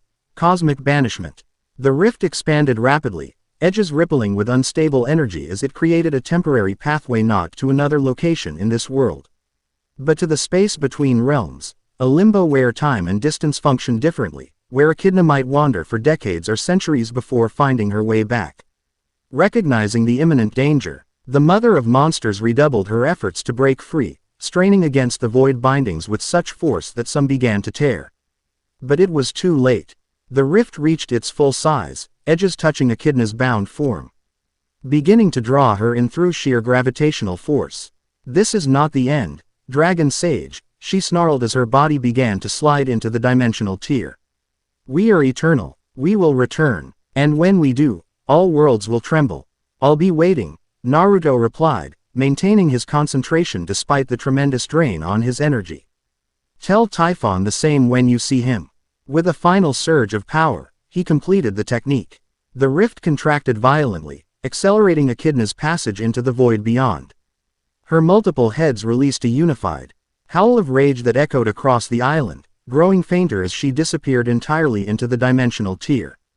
When the last of her form had vanished, Naruto collapsed the rift with a gesture, sealing it completely. The effort left him gasping, scales dimming as his energy reserves approached depletion. He reverted to human form involuntarily, dropping to one knee on the volcanic rock. Celine rushed to his side, supporting him before he could collapse entirely. "That was impressive," she said, genuine awe in her voice. "I've never seen such a technique, not even in the ancient texts describing Dragon Sage abilities." "Improvised," Naruto admitted, breathing heavily. "Combination of what I learned here and some space-time ninjutsu concepts from my world. Don't think I could do it again anytime soon, though." Another tremor shook the mountain, stronger than before, reminding them that their immediate danger hadn't passed. The volcanic activity was intensifying, perhaps triggered by the massive energy manipulations of Naruto's technique. "We need to get off this island," Celine urged, helping him to his feet. "The mountain grows unstable," Naruto nodded, allowing her to support him as they began making their way down the slope. His body felt leaden, drained beyond anything he'd experienced since arriving in this world. The trial of transformation had pushed him to his limits even before Echidna's attack. The banishment technique had depleted whatever reserves remained. As they descended toward the transformation circle, the standing stones came into view, still glowing with activation energy from the completed trial. At the center of the circle, something new had appeared, a crystalline object hovering above the dais, pulsing with inner light in perfect rhythm with Naruto's heartbeat. The key of form, Selene identified as they approached. The second crystalline key you need to reforge the covenant. Despite his exhaustion, Naruto felt the key's resonance with his dragon essence. Like the crystal tear from Delphi, it contained knowledge and power specific to this sacred site, waiting to be integrated with his being. He approached the hovering crystal cautiously, remembering how the first key had dissolved into his body. This one was larger, its shape resembling a dragon's claw clutching a perfect sphere of blue-green energy. When he reached out to touch it, the key responded immediately, liquefying just as the tear had done. But instead of being absorbed through his skin, the liquid crystal flowed around his right forearm, solidifying into an entry. Kate armband of interlinked dragon scales, the sphere of energy contained at its center like a jewel. Different from the first key, he observed, examining the ornate band. Each key manifests according to its nature, Selene explained. Knowledge is internalized, becomes part of your mind. Form requires external manifestation, a physical anchor for transformation abilities. Naruto could feel the armband connecting to his dragon essence, enhancing his control over transformations, providing templates for forms beyond the basic warrior aspect he'd mastered during the trial. With practice, he would be able to access specialized transformations, forms optimized for flight, aquatic environments, extreme combat, or even more subtle applications requiring minimal physical changes. Another violent tremor interrupted his examination. This one sustained longer than previous shocks. In the distance, Mount Pyra's activity had escalated dramatically, its summit now completely engulfed in flames. Multiple fissures opening along its slopes to release pressurized gases and molten rock. "We need to move," Selene urged with greater urgency. "The island itself may be becoming unstable." They hurried along the pilgrim's path, retracing their steps toward the beach where the Nostoma Thalassa waited. The journey that had taken hours on their arrival now passed in a desperate blur, the increasingly frequent tremors adding speed to their descent. As they emerged from the jungle onto the black sand beach, they found Captain Nico's already waiting with the rowboat, his expression grave as he monitored the volcano's escalating activity. "The mountain wakes fully," he called as they approached. "We must depart immediately if we hope to clear the guardian currents before true eruption begins." Naruto collapsed into the small boat, his energy reserves still critically low. As the captain and a sailor rowed them swiftly back to the ship, he gazed back at the Isle of Flames, witnessing the physical manifestation of what he'd perceived metaphysically during his immersion in the heart of flame, the connection between Mount Pyra and Typhon's prison, the sympathetic response of one to disturbances in the other. "It's all connected," he murmured, understanding dawning even through his exhaustion. "The sacred sites, Typhon's prison, the covenant, they're all part of the same system." "Yes," Selene confirmed beside him. "The dragon sages created a balanced network, each location serving as both anchor and regulator for the others. As one destabilizes, the others respond in kind." Once aboard the Nostoma Thalassa, the crew worked with practiced efficiency to raise anchor and set sail, desperate to put distance between themselves and the increasingly volatile island. Captain Nikos himself took the wheel, guiding the vessel through the beginning of the veils with tense concentration. From the ship's stern, Naruto watched as Mount Pyra finally erupted in earnest, a spectacular column of fire and ash shooting thousands of feet into the sky, lightning crackling within the dark clouds that formed above. The sight was both terrifying and awe-inspiring, a reminder of the primal forces at work beneath the civilized veneer of this world. Yet even as the volcano's fury reached its peak, Naruto noticed something unexpected. The armband on his wrist pulsed in counter-rhythm to the eruption, as if actively stabilizing something connected to the island. The key of form wasn't just a symbol or repository of power, it was functioning as part of the regulatory system, helping maintain what balance remained in the Covenant network. "Two keys gathered," Selene said, joining him at the railing as the ship navigated the last of the veils, the Isle of Flames disappearing behind them into its own protective illusions. "Two sacred sites visited, 2 trials completed, and 2 more to go," Naruto added, feeling the weight of the task still before him. "Before I face Zeus and the Olympian Council." Selene's expression grew serious. "The summons cannot be ignored, but neither can the remaining trials."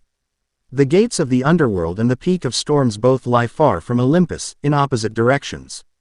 We'll figure it out, Naruto assured her, though the logistical challenge was daunting. For now, I need to rest, recover my strength.